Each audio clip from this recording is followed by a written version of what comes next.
Welcome back Lord of the mysteries family. आज हम chapters 1181 से 1190 के बीच की गहराइयों में जाएंगे।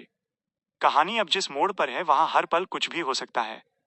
लेकिन वीडियो शुरू करने से पहले आज दिल से एक थैंक यू बोलना है। हमारे भाई हर्षैल शिंदे ने 2 बार 40 रुपए का सुपर थैंक्स भेजा है। हर्षैल भाई, आपका ये प्यार और सपोर्ट देखकर दिल खुश हो गया। बात पैसों की नहीं है, बात उस भरोसे की है जो आप मुझ पर दिखाते हो। लव यू भाई, thank you so much.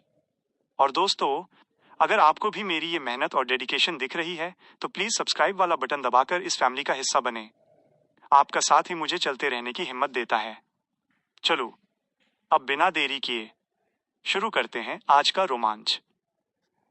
Chapter 1181, noise ancient city. Bishop के इंस्ट्रक्शन सुनने पर लेनर्ड पहले थोड़ा हैरान हुआ और फिर उसने मन ही मन आ भरी। मिस्टर फूल की प्रोफेसी सच में बहुत एक्यूरेट थी। नहीं, ये कोई प्रोफेसी नहीं है। ही को सब कुछ पहले से पता था। लेनर्ड ने जल्दी से अपने थॉट्स को रोका और बिशप सेंट एंथनी से ऑफिशियल डॉक्यूमेंट लेने के प्रोसीजर्स फॉलो किए। फिर वो अंडरग्राउंड वापस गया और 2 मेंबर्स को चानिस गेट के अंदर ले आया। कीपर्स द्वारा डॉक्यूमेंट्स चेक करने का वेट करने के बाद वो एमलिन वाइट के कमरे में आया, जो एनग्रेव्ड पैटर्न्स वाली चमकती हुई सिल्वर कैंडल से इल्यूमिनेटेड था। उसने ब्रास की से भारी स्टोन डोर खोला। गोस्टली ब्लू लाइट ने सेल में एंटर किया और एमलिन वाइट की आंखों में चुभी, जिससे उसकी आंखें इंस्टिंक्टिवली बंद हो गईं। उसका चेहरा पहले से काफी ज्यादा पेल था और उसकी बॉडी काफी पतली हो गई थी। उससे ऐसी फीलिंग आ रही थी कि हवा का एक झोंका उसे किसी भी पल उड़ा ले जाएगा। मिस्टर फूल के जवाब के बारे में सोचते हुए एमलिन को अपनी करंट सिचुएशन में अचानक कॉन्फिडेंट फील हुआ। बिना आंखें खोले वो धीरे से खड़ा हुआ और हंसा। मुझे पता था कि तुम मुझे बाहर भेजने के लिए इनिशिएटिव लोगे। क्या तुम डिसअपॉइंटेड होगे अगर मैं कहूं कि ये बस एक रूटीन इन्वेस्टिगेशन थी? लेनर्ड ने अंदर ही अंदर मजाक उड़ाया और बिना किसी एक्सप्रेशन के जवाब दिया, मैं तुम्हें 30 सेकंड्स देता हूं। अगर तुम इस पीरियड में चानिस गेट नहीं छोड़ते तो मैं मान लूंगा कि तुमने अपनी मर्जी से पीछे रहना चूज किया है। एक थोड़े ज्यादा सीनियर नाइट हॉक और कई महीनों से रेड ग्लव्स टीम के कैप्टन होने के नाते लेनर्ड के पास प्रिजनर्स से डील करने का रिच एक्सपीरियंस था। एमलिन का एक्सप्रेशन जम गया।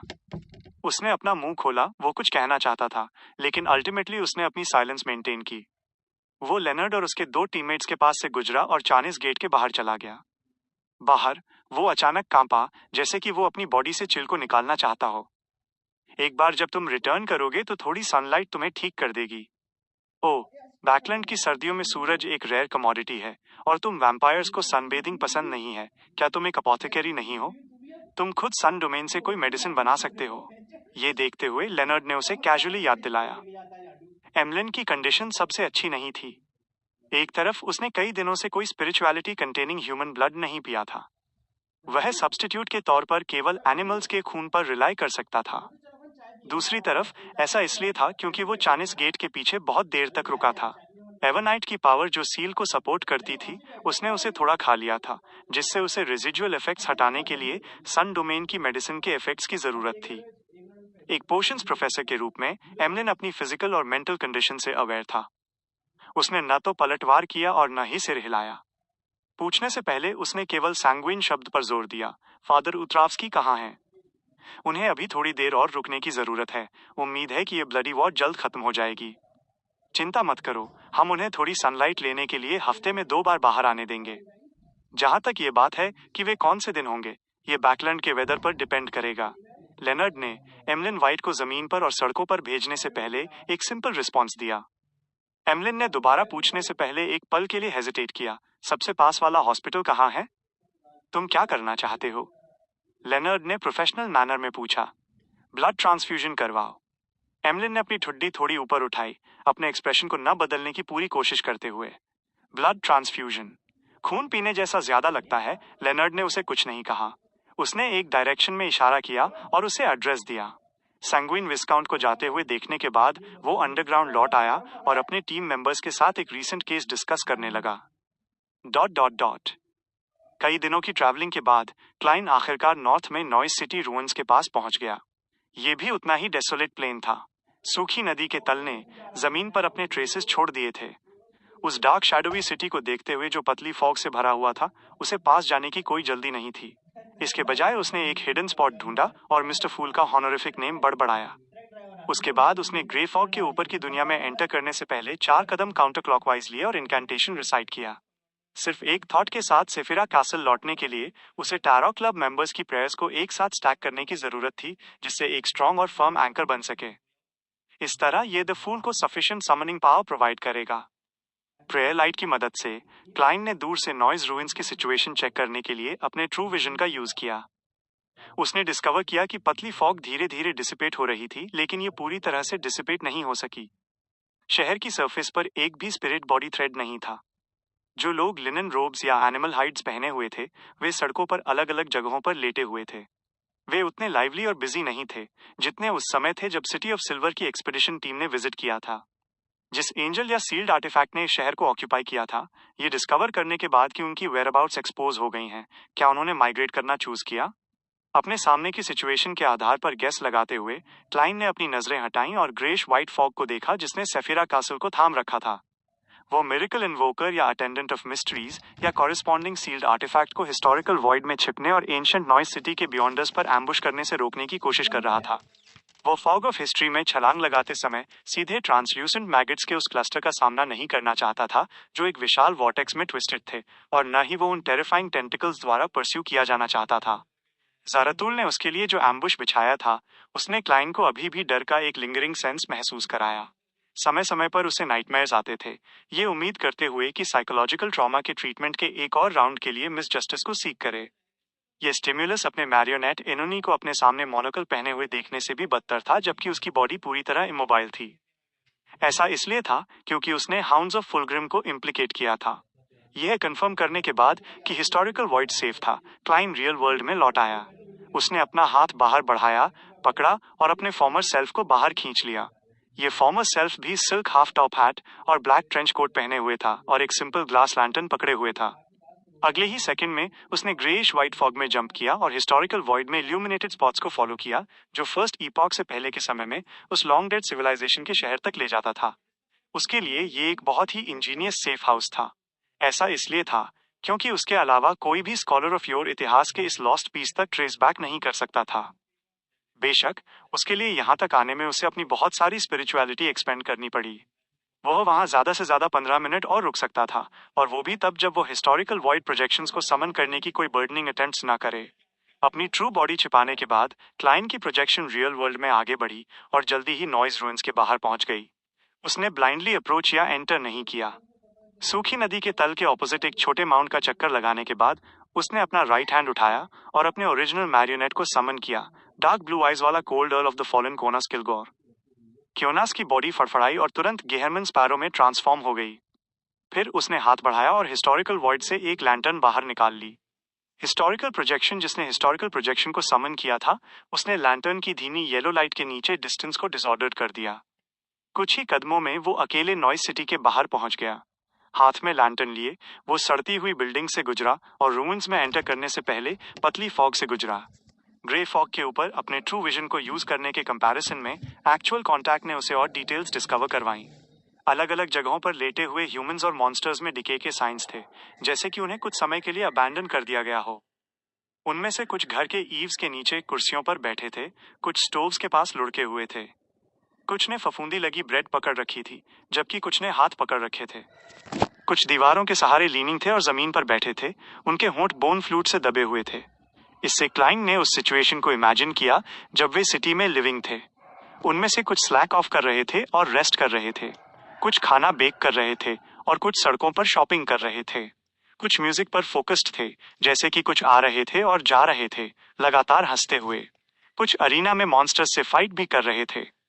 ये इतना लाइवली और बस्टलिंग सीन था, लेकिन रियलिटी में हर कोई पहले ही मर चुका था और अब अपनी सोल्स के पोजेशन में नहीं था। वे केवल प्री डिटरमाइंड एक्शंस रिपीट कर रहे थे। और एक दिन ये अजीब सीन समय के साथ फ्रीज हो गया और हर कोई बिना किसी वार्निंग के कोलैप्स हो गया। मैरियोनेट से बना एक शहर, सबसे रियलिस्टिक थिएटर, उस समय फॉगी टाउन भी सिमिलर सिचुएशन में था। हालांकि मैं भी एक सीयर हूँ, फिर भी मुझे ये कहना होगा कि हॉरर, टेरर और बिजारनेस के मामले में हमारा पाथवे डेफिनेटली टॉप 3 में रैंक्ड है। क्या ऐसा हो सकता है कि मैं फ्यूचर में उसी मैनर में एक्ट कर रहा हूँगा? Attendant of mysteries. हाथ में लैंटर्न लिए क्लाइन उन सड़कों से गुजरा जो लाशों से अटी पड़ी थी। उसने अपने स्पिरिचुअल इंट्यूशन को फॉलो किया और एंशिएंट नॉइज सिटी के सेंटर की ओर बढ़ा। यहाँ की सिचुएशन ने उसे बिलीव कराया कि जिस व्यक्ति ने कभी नॉइज रूइंस पर रूल किया था उसके पास डेफिनेटली काफी इंटेलिजेंस थी। सिटी ऑफ सिल्वर की एक्सपीडिशन टीम द्वारा यहाँ की पीस और सेरेनिटी को ब्रेक करने के बाद एंटिटी ने उन्हें किल करना या किसी क्लूज को डिस्ट्रॉय करना चूज नहीं किया। इसके बजाय एंटिटी के कहीं और माइग्रेट करने से पहले बिना किसी हेजिटेशन के इस जगह को अबैंडन कर दिया गया। सिटी ऑफ सिल्वर को साइलेंस न किए जाने की वजह शायद पीछे फॉलो कर रहे एमोन पैरासाइट से रिलेटेड थी। हाँ, ये ट्रू क्रिएटर की वजह से भी हो सकता था। जैसे ही उसने कैजुअली अपने थॉट्स को भटकने दिया, क्लाइन जल्दी ही एक रिलेटिवली इंटैक्ट कैथीड्रल पर पहुंच गया। कैथीड्रल के अंदर 8 पैरों वाले डिमोनिक वुल्फ की एक स्टैचू खड़ी थी। ये छोटे और डार्क बालों से कवर्ड थी। स्टैचू के सिर के टॉप पर ग्रेइश व्हाइट फर का एक टफ्ट था। उसकी पिच ब्लैक प्यूपल्स ने उसकी आंखों के कम से कम 3/4 हिस्से को कवर किया हुआ था। ये फ्लीग्रिया नहीं है, डार्क डिमोनिक वुल्फ जो ओकेजनली थर्ड इपॉक में अपीयर होता था गॉड ऑफ विशेस, ही हजारों सालों से forsaken land of the gods में है और हिम को आखिरकार वो सीक्वेंस 1 बियॉन्ड कैरेक्टरिस्टिक मिल गया है। जैसे ही ये थॉट उसके दिमाग में आया, क्लाइन ने अचानक कदमों की आवाज सुनी जो एक के बाद एक गूंज रही थी। साइडवेज खड़े होकर उसने तुरंत अपनी नजर कैथीड्रल के बाहर डाली। उसने एक फिगर को धीरे धीरे पतली फॉग से चलते हुए देखा, इससे पहले कि उसकी आउटलाइन जल्दी से फॉर्म हुई। वो लगभग 2.3 मीटर्स लंबा था। उसकी पीठ थोड़ी झुकी हुई थी। ग्रिजल्ड बालों, आंखों के कोनों पर झुर्रियों और मुंह के कोनों पर एक स्कार के साथ वो एक ओल्ड प्रीस्ट या बिशप जैसा लग रहा था, जबकि उसने एक लंबा ब्लैक क्लर्जीमैन रोब पहना हुआ था। उसकी डार्क ब्राउन आंखें काम थीं, अंधेरे में मौजूद उन मॉन्स्टर्स की तरह नहीं जो ब्लड थर्स्टी और जीरो इंटेलिजेंस वाले थे। हालांकि लो फ्रीक्वेंसी लाइटनिंग वाली लंबी शांत रात में इस क्लर्जीमैन ने कोई एनिमल हाइड लैंटर्न्स कैरी नहीं की थी और न ही कोई फायर जलाई थी। वो बस चुपचाप पतली फॉग से गुजरता हुआ चला आ रहा था। Chapter 1182 the holy word. भले ही क्लाइन को forsaken land of the gods में आए हुए 1 हफ्ते से भी कम समय हुआ था, लेकिन लिटिल सन के जरिए उसे इस जगह की अच्छी अंडरस्टैंडिंग हो गई थी। वो जानता था कि नॉर्मल ह्यूमंस, यहाँ तक कि सेंट्स को भी डार्कनेस में लाइट क्रिएट करने के लिए फायर यूज करनी पड़ती थी। नहीं तो डार्कनेस की गहराइयों में छिपे डेंजरस मॉन्स्टर से सामना होना बहुत आसान था, या चुपचाप डिवाउर हो जाना, बिना कोई ट्रेस छोड़े गायब हो जाना, फिर कभी न मिलना। और उस पल वो एल्डरली क्लर्जीमैन कोई एनिमल हाइड लैंटर्न्स कैरी नहीं कर रहा था। इसके बजाय वो डार्कनेस में फॉग से गुजरा और धीरे धीरे उस कैथीड्रल में एंटर हुआ जो डिम येलो लाइट से इल्यूमिनेटेड था। अगर उसकी डीप और काम आंखें न होती जिनमें मैडनेस का कोई साइन नहीं था, तो क्लाइन का पहला रिएक्शन यही होता कि उसका सामना किसी स्पेशल मॉन्स्टर से हुआ है। बेशक एक नॉर्मल पर्सन की स्टेट ऑफ माइंड होना और डार्कनेस में इमर्स्ड होना कॉन्ट्रडिक्टरी ट्रेट्स थे। नॉर्मल इंटेलिजेंस वाला कोई भी लिविंग क्रीचर आसानी से इस कंक्लूजन पर आ सकता था कि ये पर्सन शायद स्पेशल मॉन्स्टर्स से भी ज्यादा टेरिफाइंग हो सकता है। क्लाइन केवल एक ही पर्सन से मिला था जो डार्कनेस से बिना अफेक्ट हुए गुजर सकता था और जिसके पास सफिशिएंट इंटेलिजेंस थी, ब्लास्फीमर एमोन। ये सेंस करते हुए कि फेंट येलो लाइट उसके चेहरे पर रिफ्लेक्ट हो रही थी, वो टॉल ब्लैक रोब्ड क्लर्जीमैन जिसकी पीठ थोड़ी झुकी हुई थी, अपने कदमों में रुक गया। डिमोनिक वुल्फ स्टैचू को देखते हुए उसने भारी आवाज में पूछा, इस सिटी का ओनर कहाँ गया? क्लाइन उस तरह का इंसान था जो अगर किसी स्ट्रेंजर के साथ फाइट अवॉइड की जा सकती हो तो प्रॉब्लम को पीसफुली रिजॉल्व करने की पूरी कोशिश करता था। जैसे ही उसने अपना गार्ड रेस किया, उसने शांति से जवाब दिया, मुझे नहीं पता कि वो कहाँ गए, मैं बस अभी सिटी में एंटर हुआ हूँ, किसे पता ओनर कहाँ गया। जैसे ही उसने ये कहा, पूरा कैथीड्रल डिम हो गया। बाहर से एक पतली फॉग किसी टाइडल वेव की तरह अंदर उमड़ आई और इंटीरियर को ड्राउन कर दिया। क्लाइन के हाथ में मौजूद लैंटर्न खिड़कियों और दरवाजे की सिचुएशन को इल्यूमिनेट करने में बुरी तरह फेल हो गई। बाहर अंधेरा था और कुछ भी नहीं देखा जा सकता था। पलक झपकते ही वो कैथीड्रल जो डिमोनिक वुल्फ स्टैचू की वर्शिप करता था, नॉइज सिटी से आइसोलेटेड लग रहा था। ये अननोन था कि वो कहाँ लोकेटेड था। क्लाइन की प्यूपल्स थोड़ी फैल गईं जब उसने झुर्रियों और सफेद बालों वाले उस क्लर्जी मैन को देखा। उसने गहरी आवाज में पूछा, तुम कौन हो? उस झुके हुए क्लर्जी मैन ने कॉन्डिसेंडिंग मैनर में जवाब दिया, मैं लॉर्ड की साइड में एक अटेंडेंट हूँ। मैं angel of the holy word Steph हूँ। मैं अतीत की इस लैंड पर चलता हूँ जहाँ से लॉर्ड गुजर चुके हैं, और मैं ऐसा डार्कनेस में छिपे हुए ब्लास्फीमर की तलाश में उनकी तरफ से कर रहा हूँ। जैसे ही वो बोला, उस एल्डर का फिगर एक्सपैंड होकर 4 मीटर ऊंचा हो गया। उसके पीछे ब्लैक इल्यूजरी फेदर्स दिखाई दिए।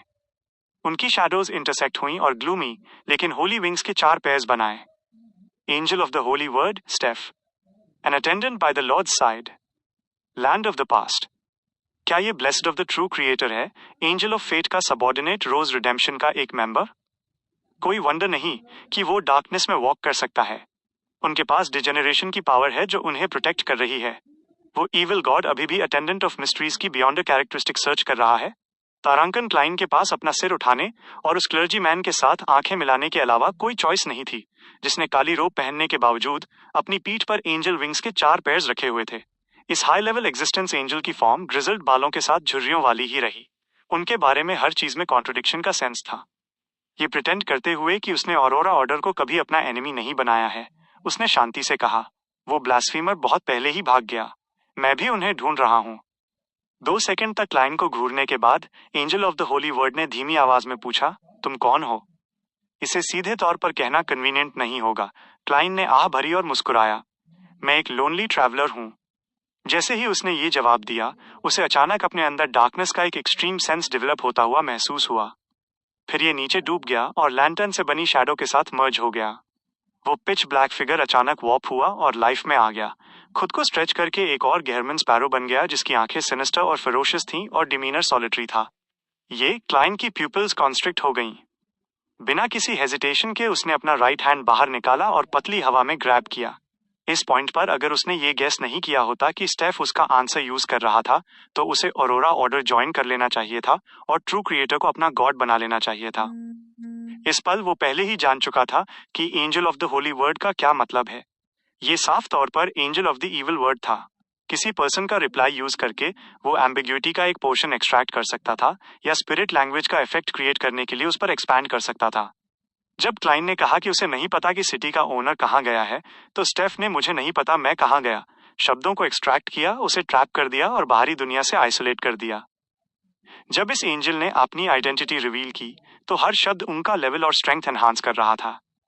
जब क्लाइन ने आंसर दिया कि वो कौन है, तो इसने उससे एक लोनली ट्रैवलर को सेपरेट कर दिया। जिस पल से वो नॉइज सिटी में अपीयर हुआ, ब्लैक रोब स्टेफ में मैलिस का एक स्ट्रॉन्ग सेंस था। और ठीक जब क्लाइन हिस्टोरिकल वॉइड से एक पर्टिकुलर इमेज समन करने की अटेम्प्ट कर रहा था, तो वो सिनिस्टर गेहरमन स्पैरो भी वही थॉट शेयर करता हुआ लग रहा था जो उसके थे। उसने भी उसी प्रोजेक्शन को ग्रैब किया और एक दूसरे को कैंसिल कर दिया।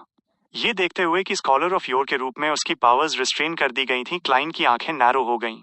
बिना किसी हेजिटेशन के उसने अपना मुंह खोला और जोटन में एक शब्द कहा, लेकिन अगले ही सेकंड में वो शब्द चोरी हो गया।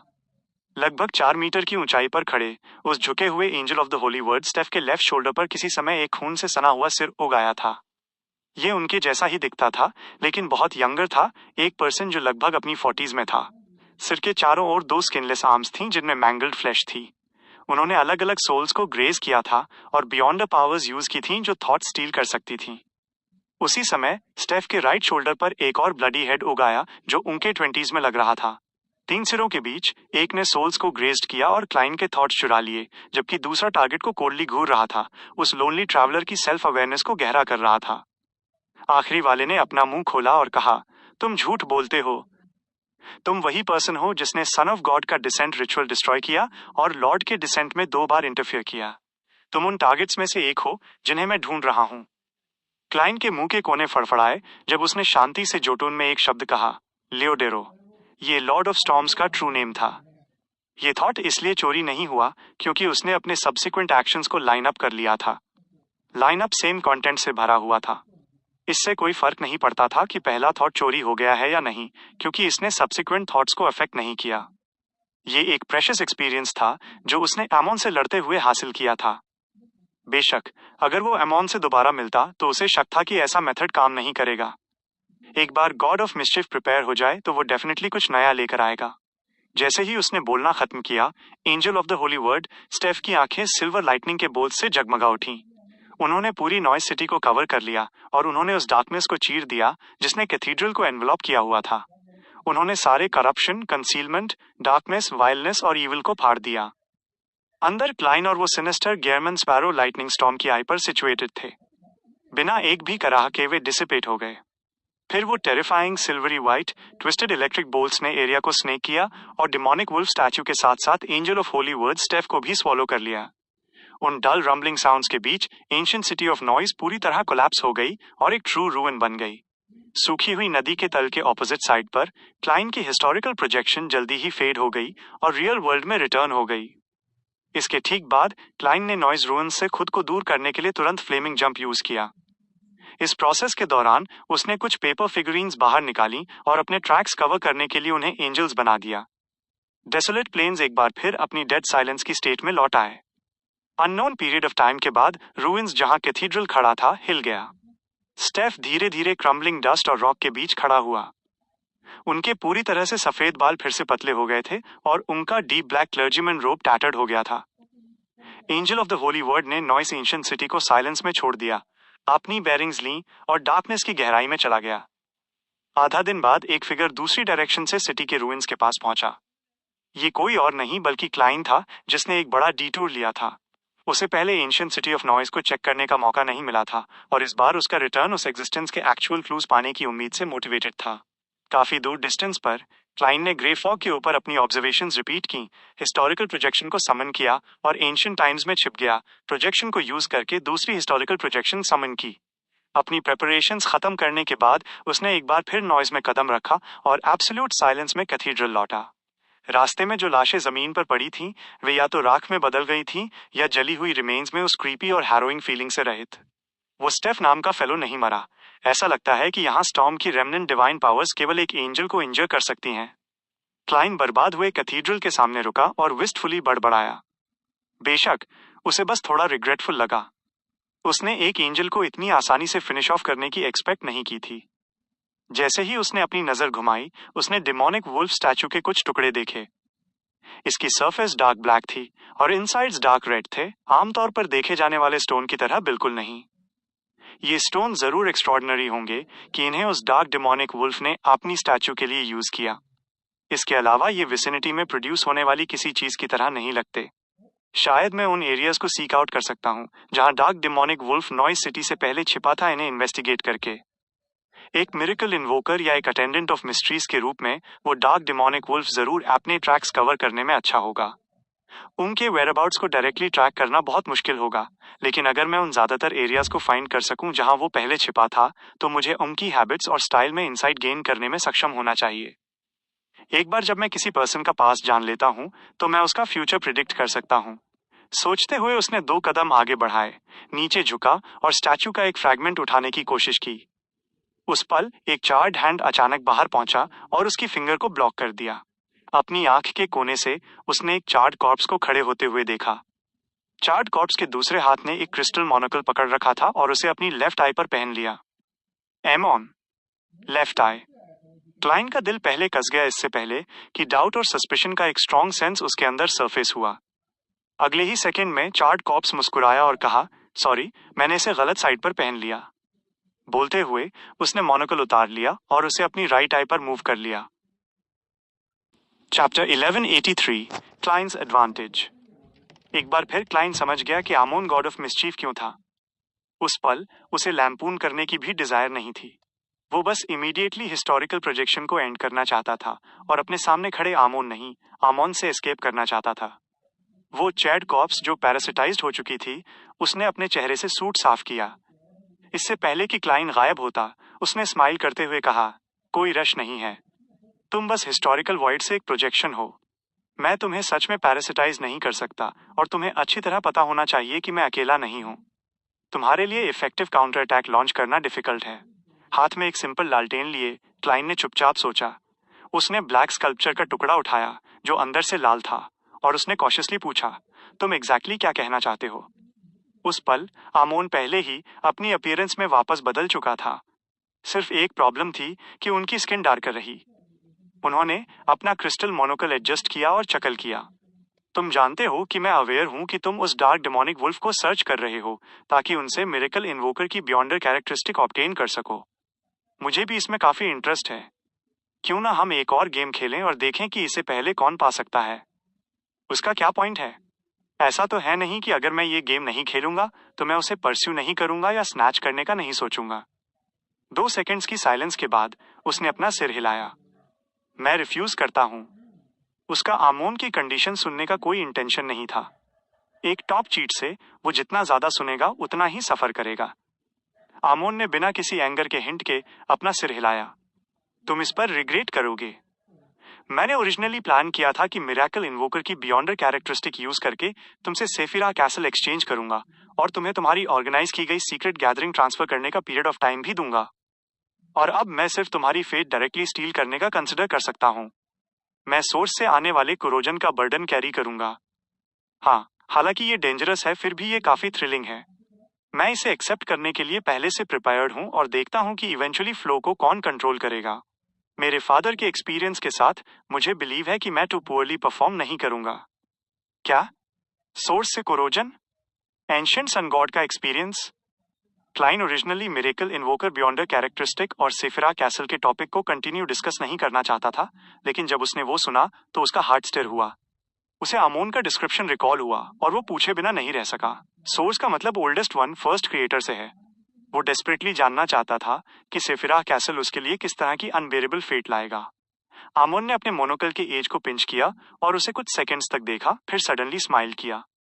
बेटर होगा कि मैं इस क्वेश्चन का आंसर डायरेक्टली न दूं, क्योंकि तुम मेरे हर वर्ड पर बिलीव नहीं करोगे।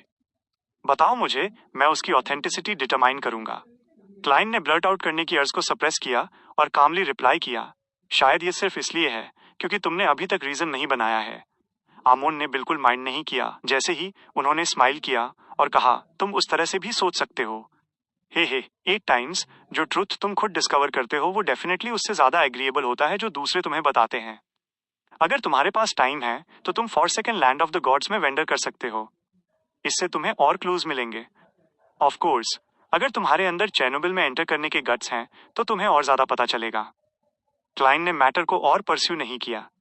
उस कॉलेज कैथेड्रल को घूरने के बाद जो फेंट येलो लाइट में नहाया हुआ था, उसने कैजुअली कहा, क्या डार्क डेमोनिक वुल्फ ने तुम्हारी एग्जिस्टेंस की डिस्कवरी की वजह से हरीडली माइग्रेट किया? आमोन ने स्लाइटली नोट किया और कहा, ये सिर्फ मैं नहीं था, उन्होंने द हैंगमैन की गेज भी सेंस की। वे थाउजेंड्स ऑफ ईयर्स से forsaken land of the gods में छिपे हुए हैं। वे ऐसे मैटर्स को लेकर बहुत सेंसिटिव हैं। एक सीक्वेंस 2 एंजल, परहप्स एक सीक्वेंस 1 एंजल भी forsaken land of the gods में सिर्फ हाइड एंड सीक खेल सकता है और इतनी एब्जेक्ट लाइफ जी सकता है। क्या यहाँ का एनवायरनमेंट थोड़ा ज्यादा हार्श नहीं है? क्लाइन ने इनवर्डली आह भरी, फिर कहा, तुमने सिटी ऑफ सिल्वर में एक से ज्यादा अवतार छोड़े होंगे। तुमने वहां मुझे रिवाइव होने से रोकने की ट्राई क्यों नहीं की? तुमने और पावरफुल अवतार्स क्यों नहीं भेजे? आमोन ने अपनी राइट इंडेक्स फिंगर से अपने मोनोकल के बॉटम को इंस किया और हंसा। अगर ऐसा होता तो तुम आउटसाइड वर्ल्ड में रिवाइव होना चूज करते। इससे मेरी फॉलो अप ट्रैकिंग के लिए काफी ट्रबल कॉज होती। और अगर हम थोड़ा रिलैक्स करें, forsaken land of the gods में मिरेकल इन्वोकर बियॉन्डर कैरेक्टरिस्टिक की एग्जिस्टेंस की वजह से तो मोस्ट लाइकली यहाँ रिसरेक्ट होते। फॉलोइंग गेम में हमें सिर्फ द हैंग्ड मैन और ओरोबोरोस को कंसिडर करने की जरूरत है। जैसा मैंने सोचा था, क्लाइन ने कुछ थॉट के बाद कहा, सेम रीजन में होने के बावजूद जब तक तुम एक सर्टेन डिस्टेंस एक्सीड करते हो, तुम्हारी ट्रू बॉडी और अवतार्स के पास इंस्टेंटली मर्ज होने या लोकेशन स्विच करने का कोई वे नहीं होता। जब तुम पहली बार forsaken land of the gods में एंटर हुए थे, तुम अपनी ट्रू फॉर्म में वापस ट्रांसफॉर्म हो पाए थे क्योंकि सेफिरा कैसल के साथ एनॉमलीज ने सिमिलरली यहाँ के एरिया के साथ इंटरफेयर किया था, जिससे तुम्हारी ट्रू बॉडी कुछ सेंस कर पाई। तुम वेट करने के लिए एडवांस में एंट्रेंस पर गए थे। उसे स्माइल के साथ सुनने के बाद आमोन ने बिना आंसर किए पूछा, तुम्हारा गेस क्या है? तुम ये गेस क्यों नहीं करते कि क्या मैं अपनी ओरिजिनल फॉर्म में वापस बदल गया हूं? क्लाइन ने अपनी राइट फिस्ट उठाई और अपना मुंह कवर किया। कुछ सेकंड्स पॉन्डर करने के बाद उसने स्माइल रिवील की। मेरा गेस है कि तुम्हारे दूसरे अवतार्स एक कोरिस्पॉन्डिंग रिचुअल सेटअप कर रहे हैं ताकि तुम्हारी ट्रू बॉडी डायरेक्टली डिसेंड कर सके। इससे पहले कि वो अपना सेंटेंस खत्म कर पाता, उसका फिगर रैपिडली इनकॉर्पोरियल हो गया और डिसिपेट हो गया। हिस्टोरिकल वॉइड प्रोजेक्शन डिस्पेल हो गया। एंशिएंट सिटी ऑफ नॉइस के बाहर वाइल्डरनेस में छिपे हुए क्लाइन के आसपास की एयर सडनली स्टिर हुई। मिड एयर में इल्यूजरी मोनोकल्स की एक सीरीज थी। उन्होंने क्लाइन के फिगर को घूरा, जैसे कह रहे हो कि उन्होंने फाइनली उसे ढूंढ लिया है। हालांकि क्लाइन का फिगर रैपिडली फेड हो गया। जब आमोन ने मोनोकल को अपनी राइट आई पर मूव किया था, क्लाइन पहले ही एंशिएंट हिस्ट्री से रियल वर्ल्ड में रिटर्न कर चुका था। पेपर एंजल की हेल्प से उसने क्विकली लीव करने के लिए फ्लेमिंग जंप और दूसरी बियॉन्डर पावर्स यूज की थी। रीजन की क्यों उसकी हिस्टोरिकल प्रोजेक्शन आमोन से रैदर नॉर्मली बात कर पा रही थी, ये थी क्योंकि वो एसेंशियली एक मैरियोनेट था। ये गैरमन स्पैरो की फॉर्म में कोनास किलगर था। उसके अंदर वॉर्म ऑफ स्पिरिट था जो हिस्ट्री से आया था और सिटी के बाहर क्लाइन की प्रोजेक्शन द्वारा कंट्रोल किया जा रहा था। मीनवाइल, दूर एस्केप करने की प्रोसेस में क्लाइंट फ्रीक्वेंटली हिस्टोरिकल वॉइड में एंटर हुआ, जिससे सिटी के बाहर वाली प्रोजेक्शन इंटरमिटेंटली कॉन्शियसनेस रिगेन कर सके और अपने मैरिनेट का कंट्रोल मेंटेन कर सके। इस वजह से वो पर्सन जो आमोन से बात कर रहा था, time to time deep thought में गिर जाता था। वो या तो कुछ सेकंड्स के लिए फोकस्ड लुक के साथ घूरता, या उसे सीमिंगली आमोन की कही बात रिकॉल करने के लिए टाइम चाहिए होता था। गॉड ऑफ डिसीट के अगेंस्ट क्लाइंट केयरलेस होने की डेयर नहीं कर सकता था। नॉइज सिटी लीव करने के बाद उसने 2 और बार सर्कल लगाया और ग्रे फॉग के ऊपर अपने सराउंडिंग्स इंस्पेक्ट करने के लिए अपना ट्रू विजन यूज किया। तब जाकर वो स्लो डाउन हुआ। कोरोजन जो सोर्स से आता है, मैं वंडर करता हूँ कि क्या आमोन मुझे ब्लफ कर रहा है। इंडीड, मुझे एक दिन देखने के लिए चेरनोबिल में एंटर करना पड़ेगा, लेकिन मुझे मिरेकल इन्वोकर बनने के बाद ऐसा करना है। ऐसा तब करना है जब मेरे पास एक सर्टेन डिग्री तक सेल्फ प्रिजर्वेशन एबिलिटीज हों। अदरवाइज मैं बस डेथ के डोर पर नॉक कर रहा हूँगा। डैनिश द्वारा सैक्रिफाइस की गई लालटेन के साथ क्लाइंट कैजुअली वीड्स के डार्क एनवायरनमेंट में आगे बढ़ा। इस एक्सपीरियंस की थैंक्स टू उसे finally forsaken land of the gods में डेंजर की डीपर अंडरस्टैंडिंग मिली। एक्सट्रीमली हार्श और warped environment, crazy कल्टिस्ट्स, fallen angel, आमोन के ग्रुप्स जो भटक रहे हैं, और मिथिकल क्रिएचर्स जो डार्कनेस में लर्क कर रहे हैं। यहाँ कहीं एविल गॉड्स सब कुछ वॉच कर रहे हैं। मैं रेमनेंट डिवाइन पावर स्टिर कर सकता हूँ, जो दूसरे भी कर सकते हैं।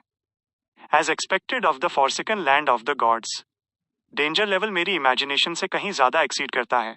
जैसे ही उसने आ भरी, उसने अपना अटेंशन वापस डार्क डेमोनिक वुल्फ की तरफ मोड़ दिया। टू बी फ्रैंक, उसे नहीं लगता था कि इस मिथिकल क्रिएचर को ट्रैक करने में उसका कोई एडवांटेज है। चाहे forsaken land of the God's की अंडरस्टैंडिंग हो या टारगेट की सिचुएशन में उसका कॉन्फिडेंस, वो आमोन से फार इंफीरियर था, जो 1000 साल से ज्यादा टाइम से एरिया एक्सप्लोर कर रहा था, और साथ ही ट्रू क्रिएटर के ब्लेसिड से भी, जिनका ये होम ग्राउंड होने का बेनिफिट था। मेरा ओनली एडवांटेज ये है कि मैं डार्क डेमोनिक वुल्फ के साथ सेम सियर पाथवे शेयर करता हूँ। फर्थमोर, मेरे पास सेफिराह कैसल है। बियॉन्डर कैरेक्टरिस्टिक कन्वर्जेंस के लिए एक स्ट्रॉन्ग इंक्लिनेशन है। इसका फेट और जजमेंट पर एक सर्टेन इफेक्ट होगा। हालांकि आमोन एक नेबरिंग पाथवे का किंग ऑफ एंजल्स है, उनके और डार्क डेमोनिक वुल्फ के बीच बियॉन्डर कैरेक्टरिस्टिक कन्वर्जेंस का लॉ भी है। इफेक्ट्स मेरे वाले से वीकर नहीं होंगे। क्लाइंट ने केयरफुली एक मोमेंट के लिए कंसिडर किया। जब उसे सडनली एक आइडिया आया, उसने अपना बेस्ट एडवांटेज ढूंढ लिया। एडवांटेज ये था, वो बहुत वीक था। Compare to Amon true creator के अटेंडेंट और डार्क डेमोनिक वुल्फ, वो बहुत वीक था। नॉर्मल सर्कमस्टेंसेज में ये एक डिसएडवांटेज था, लेकिन 8 टाइम्स ये पॉसिबल था कि ये उसे वो दिला सके जो वो चाहता था। मेरा लेवल लो है और मैं वीक हूं। इसका मतलब है कि मैं डार्क डेमोनिक वुल्फ का हंटिंग टारगेट बन सकता हूं इंस्टेड। मेरे लिए उन्हें ढूंढना बहुत डिफिकल्ट है, तो क्यों न मैं उन्हें मुझे ढूंढने के लिए बुलाऊं। एक स्कॉलर ऑफ योर शायद डार्क डेमोनिक वुल्फ को नेसेसरीली इंटरेस्ट ना करे, लेकिन अगर ये scholar of yore still Sefirah Castle trigger कर सकता है, तो ये एक होल अदर मैटर है। मैं time to time Sefirah Castle stir कर सकता हूँ, ग्रे फॉग के ऑरा के ट्रेसेस को डार्क डेमोनिक वुल्फ के लिए बेड की तरह पीछे छोड़ते हुए। जितना ज्यादा उसने सोचा, उतना ही ज्यादा वायबल उसे ये लगा। ऑफ कोर्स ये डेफिनेटली बहुत डेंजरस था। अगर वो केयरफुल नहीं रहा, तो वो एक्सीडेंटली आमोन या इवन ट्रू क्रिएटर को भी बेट कर सकता है।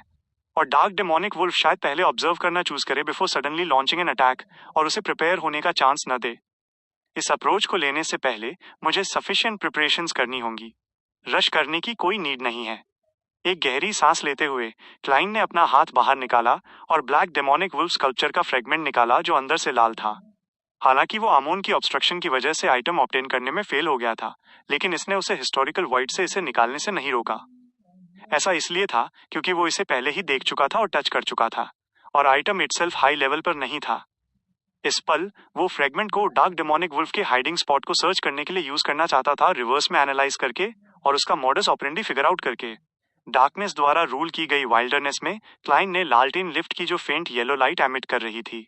उसने अपनी बेरिंग्स ली और स्लोली एंटर करने से पहले डायरेक्शंस चेंज की। इस वक्त कोई वर्म्स ऑफ स्टार नहीं है। वो चाहते हैं कि मैं नोट करूं कि जो पर्सन वर्म ऑफ स्टार खरीदना चाहता है उसे और क्या चाहिए। फॉर्स ने अपने टीचर का लेटर पढ़ा और चुपचाप राहत की सांस ली। हालांकि जब उसने सोचा कि वो जल्द ही सेंट ऑफ सीक्रेट्स का शिकार शुरू करने वाली है, उसे घबराहट महसूस हुई। आखिरकार वो एक डेमीगॉड था, एक सेंट जो 1 या 2 साल पहले सीक्वेंस 4 पर पहुंचा था। ये पता नहीं था कि वो अभी सीक्वेंस 3 पर है या नहीं। हालांकि ऑपरेशन के पीछे मास्टरमाइंड मैम हर्मिट है, बेट के रूप में मुझे अभी भी अपनी सेफ्टी की चिंता करनी होगी। इसके अलावा अरोरा ऑर्डर के पास अभी भी रोज रिडेम्पशन है जो उन्हें बैक कर रहा है। साथ ही एंजल्स और किंग ऑफ एंजल्स भी। फॉर्स को गेरमन स्पैरो की रिक्वेस्ट मानने का पछतावा नहीं था। ये वो चीज थी जो वो पहले स्थान पर करना चाहती थी। हालांकि हाई रिस्क की वजह से उसका घबराना और बेचैन होना लाजमी था। इसने उसे एक और पॉसिबिलिटी के बारे में सोचने पर मजबूर किया। अगर मिस्टर वर्ल्ड ऑपरेशन में पार्टिसिपेट कर सकें और इसे लीड करें तो मैं डेफिनेटली कम नर्वस और वरिड फील करूंगी।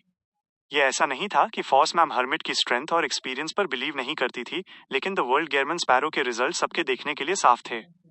उसके हंट्स में एक या दो डेमिगॉड शामिल नहीं थे, इसलिए उनके ऑपरेशन रन करने से इंसान ईज फील करेगा। जियो, जो फायरप्लेस के पास बैठी थी, अपनी दोस्त को देखा और पूछा, क्या हंट शुरू होने वाला है? हाँ। फॉर्स ने गंभीरता से सिर हिलाया और कहा, यह बहुत जल्दी नहीं होगा। हर किसी को तैयारी करने के लिए कुछ टाइम चाहिए। सिर्फ एक चीज जिसके बारे में वो श्योर नहीं थी वो ये थी कि क्या द वर्ल्ड उन्हें रश करेगा। मैं उसे कन्विंस करने की पूरी कोशिश करूंगी। नहीं, मिस जस्टिस को उसे कन्विंस करने दो। स्पेक्टेटर इसमें बेस्ट होते हैं। जैसे ही फॉर्स बुदबुदाई उसने देखा कि जियो घूमी और हिचकिचाते हुए बोली, MI9 के लिएजन ऑफिसर ने सजेस्ट किया कि मुझे आज उन्हें ऑफिशियली ज्वाइन कर लेना चाहिए। और उन्होंने कहा कि नए किंग के प्लेस में होने के साथ पास्ट के बहुत से मैटर्स हैं जिनकी मुझे चिंता करने की जरूरत नहीं है। मेरे और उसके जैसे लोगों के पास फिर से इंपॉर्टेंस पाने का चांस है। फॉर्स ने ध्यान से सुना और कुछ सोचने के बाद कहा, यह किसी तरह की इन्वेस्टिगेशन तो नहीं है जो हमारे ऊपर टारगेटेड है ना? इससे लाइकली उन्हें पता चल जाएगा कि तुम्हारे पीछे एक फैक्शन है। जियो ने सिर हिलाया और कहा, वो बिलीव करते हैं कि उस इंसिडेंट के बाद मुझे अबेंडन कर दिया गया था। साथ ही वो सस्पेक्ट करते हैं कि वो फैक्शन एक चर्च से बिलोंग करता है, चर्च ऑफ एवरनाइट।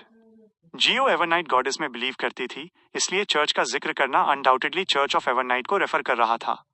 हालांकि ये कंसिडर करते हुए कि उसकी अच्छी दोस्त God of steam and machinery की बिलीवर थी, उसने किसी भी एम्बिग्यूटी को रोकने के लिए एम्फेसिस दिया। हे, मिस्टर वर्ल्ड ने हमें यही डिस्गाइज करने के लिए कहा था। फॉर्स ने रिलैक्स्ड एक्सप्रेशन के साथ अपने बालों को सहलाया और मुस्कुराते हुए कहा। फिर उसने खुद को सीरियस और मैच्योर दिखाया। जियो, ये तुम्हारे लिए एक अपॉर्चुनिटी है। जज के रूप में एक्टिंग करने के लिए क्लियरली ऑफिशियल्स के सपोर्ट की जरूरत होती है। तुम्हारी करंट स्ट्रेंथ और लेवल बैकग्राउंड के अंडरग्राउंड वर्ल्ड में जज बनने के लिए काफी नहीं है। तुम्हारे पास सफिशिएंट सपोर्ट की भी कमी है। अगर तुम सच में कोर्ट ऑफ लॉ में एंटर कर सको, अलग अलग कोर्ट्स के बीच रोटेट कर सको और कुछ महीनों के लिए क्रिमिनल कोर्ट में सर्व कर सको, तो तुम्हारा पोर्शन पूरी तरह डाइजेस्ट हो जाना चाहिए। ओ राइट, मैंने सुना है कि MI9 के पास एक पैरानॉर्मल कोर्ट है, वो जो बियॉन्डर केसेस में स्पेशलाइज करता है। अगर तुम वहां जज बन जाओ तो तुम अगले साल फरवरी या मार्च तक डिसिप्लिनरी पैलेडिन बनने का अटेम्प्ट कर सकती हो। ये देखकर कि जियो उसकी स्पीच से क्लियरली मूव हो गई है, फॉर्स ने जल्दी से ऐड किया, एक बार जब तुम इनफ कॉन्ट्रीब्यूशंस कर लो तो तुम अपने फादर की रेपुटेशन को एक सर्टेन एक्सटेंट तक रिस्टोर कर सकती हो। वैसे भी जॉर्ज 3 पहले ही मर चुका है। जब तक ये उसकी रेपुटेशन को अफेक्ट नहीं करता, जेविंगटन 2 इसे नहीं रोकेगा। जेविंगटन जॉर्ज 3 का सबसे बड़ा बेटा था। उसने बालम के एम्परर के रूप में क्राउन पहना था और अब लोएन का नया किंग था। जियो थोड़ी देर के लिए चुप रही, फिर धीरे से सिर हिलाया। मैं ट्राई करूंगी। हाँ, चीजें सेटल होने के बाद तुम अपनी माँ और भाई को बैकलुंड ला सकती हो। हालांकि सिचुएशन अभी टेंस है और फूड प्राइसेस तेजी से बढ़ रही हैं, तुम्हें डेफिनेटली MI9 से फूड राशंस मिलेंगे। तुम उनके लिए प्रोवाइड कर सकती हो। जितना ज्यादा फॉर्स बोली, उसे उतना ही लगा कि MI9 ज्वाइन करना एक अच्छी चीज थी। जियो को परस्यूट करने के बाद फॉर्स अपने बेडरूम में गई और मिस्टर फूल से प्रे किया, उनसे उसका मैसेज मिस्टर वर्ल्ड को फॉरवर्ड करने के लिए कहा। इसके तुरंत बाद फॉर्स ने अपने टीचर के रिप्लाई के इंपॉर्टेंट पॉइंट्स एक्सट्रैक्ट किए और अपने थॉट्स डिस्क्राइब किए, ये उम्मीद करते हुए कि गेरमन स्पैरो थोड़ा और पेशेंट हो सकता है। जैसे ही उसने अपनी प्रेयर्स खत्म की और कमरा छोड़ने वाली थी, उसकी विजन अचानक ब्लर हो गई। उसने देखा कि वॉइड से एक क्रिम्सन टाइड बाहर निकली और उसे इंस्टेंटली डुबो दिया। फॉर्स ने तुरंत डिस्कवर किया कि वो एंशिएंट पैलेस में पहुंच गई है और अपनी यूजुअल हाईबैक चेयर पर बैठी है। हालांकि वहां लंबी ब्रॉन्ज टेबल की सीट ऑफ ऑनर पर ग्रे फॉग में लिपटी हुई कोई टावरिंग फिगर नहीं थी। उस पल वहां लंबी मोटल टेबल के आसपास सिर्फ वो और द वर्ल्ड गेरमन स्पैरो थे। फॉर्स का दिमाग अचानक टेंस हो गया क्योंकि उसके थॉट्स तेजी से दौड़ने लगे। मिस्टर वर्ल्ड, मेरा मतलब था बस अभी कि अगर आप थोड़ा पेशेंस रखें तो बेस्ट होगा। इससे चीजें सिंपल हो जाएंगी। अगर आप नहीं रखते तो भी ठीक है। हम जल्दी से जल्दी हंटिंग शुरू करेंगे। क्लाइन ने एक हल्की हंसी छोड़ी। चिंता मत करो, मैं जल्दी में नहीं हूं। जब उसका अल्टीमेट गोल एक एंजल लेवल पोशन फॉर्मूला और ग्रेट शून्य सील्ड आर्टिफैक्ट्स बन गया था, तो उसके पास इस मामले के लिए काफी पेशेंस था। फ्यू। फॉर्स ने चुपके से राहत की सांस ली और क्यूरियोसिटी से पूछा, तो फिर आपने मुझे क्यों ढूंढा? क्लाइन ने शांति से जवाब दिया, क्या तुम स्क्राइब पोशन को जल्दी से जल्दी डाइजेस्ट नहीं करना चाहती थी? अलग अलग जगहों के कस्टम्स के अलावा मुझे लगता है कि तुम्हें अभी भी हर तरह की बियॉन्डर पावर्स रिकॉर्ड करने की जरूरत है। कोरिस्पॉन्डिंग लेवल जितना हाई होगा, डाइजेशन का इफेक्ट उतना ही बेहतर होगा। ये सुनकर फॉर्स की आंखें चमक उठीं। हाँ, हाँ। ब्लर्ट आउट करने के बाद उसे अपना एटीट्यूड हाईली क्वेश्चनेबल लगा। उसने जल्दी से और डरते हुए ऐड किया, क्या ये वो एडवांस पेमेंट है जो आपने पहले मेंशन की थी? क्लाइन ने हल्का सा सिर हिलाया और कहा, चलो शुरू करते हैं। तैयार रहो। मैंने मिस्टर फूल से एक ग्रेड एक सील्ड आर्टिफैक्ट बोरो किया है। ये सेंट के लेवल को कोरेस्पॉन्ड करता है। एक सीक्वेंस 6 स्क्राइब के लिए angel level beyond the power को सक्सेसफुली रिकॉर्ड करने के चांसेस एक्सट्रीमली लो थे, लगभग इम्पॉसिबल। इसलिए क्लाइन ने मिस मैसेंजर और मिस्टर एजिक को हिस्टोरिकल वॉइड से समन करने की कोशिश नहीं की ताकि उनकी बेस स्किल्स शोकेस कर सके। फॉर्स सीधी बैठ गई और भारी मन से सिर हिलाया। हाँ। अगले ही सेकंड में उसने देखा कि द वर्ल्ड गेरमन स्पैरो ने नीले रत्नों से ढका हुआ एक सफेद हड्डी का सेप्टर उठाया। तेज रोशनी के बीच वॉइड से लाइटनिंग के बोल्ट्स बाहर निकले और एक साथ इंटरवोव हो गए, लाइटनिंग का एक फॉरेस्ट बनाया जिसने डिस्ट्रक्शन का ऑरा एमिट किया। फॉर्स की आंखें सिल्वरी वाइट हो गईं क्योंकि उसकी बॉडी और माइंड ऑ में रह गए। लाइटनिंग स्टॉर्म के शांत होने के बाद वो 2 सेकंड्स के लिए स्टन रही, फिर डरते हुए बोली, ये फेल हो गया। दोबारा क्लाइन ने शांति से जवाब दिया। लाइटनिंग स्टॉर्म बार बार एंशिएंट पैलेस में ग्रे फॉग के ऊपर डिसेंड हुआ। अननोन पीरियड ऑफ टाइम के बाद फॉर्स ने सांस छोड़ी और अपनी कुर्सी पर पीछे झुक गई। वो अपनी खुशी छुपा नहीं सकी जब उसने कहा, ये सक्सेस है, ये सक्सेस है। उसने आखिरकार एक बार लाइटनिंग स्टॉर्म रिकॉर्ड कर लिया था। यह फाइनली खत्म हो गया। फॉर्स तुरंत रिलैक्स हो गई।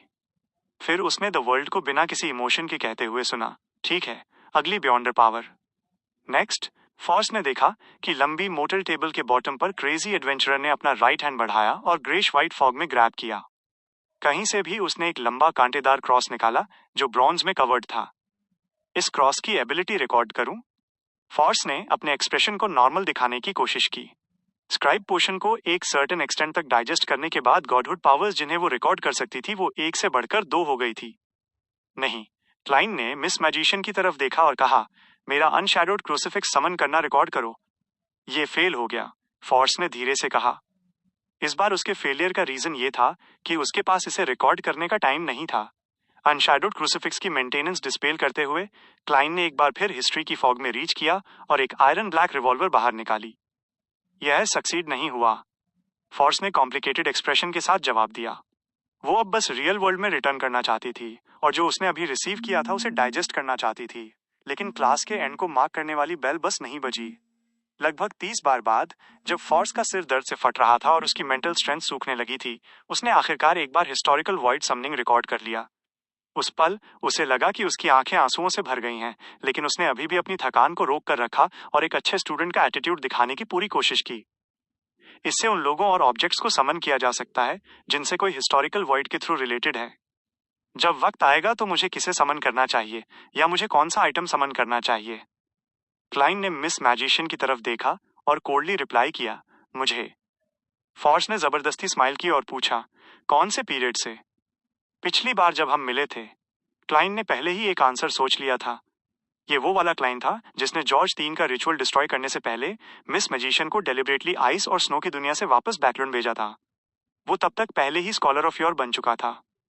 फॉर्स ने गंभीरता से सिर हिलाया और सबकॉन्शियसली पूछा, क्या होगा अगर मैं फेल हो जाऊं? मेरे लिए किसी ऐसे को समन करना जो मेरे खुद के लेवल को एक्सीड करता है, फेलियर की प्रोबेबिलिटी बहुत हाई होनी चाहिए। इस एबिलिटी को रिकॉर्ड करने के लिए कल फिर आना।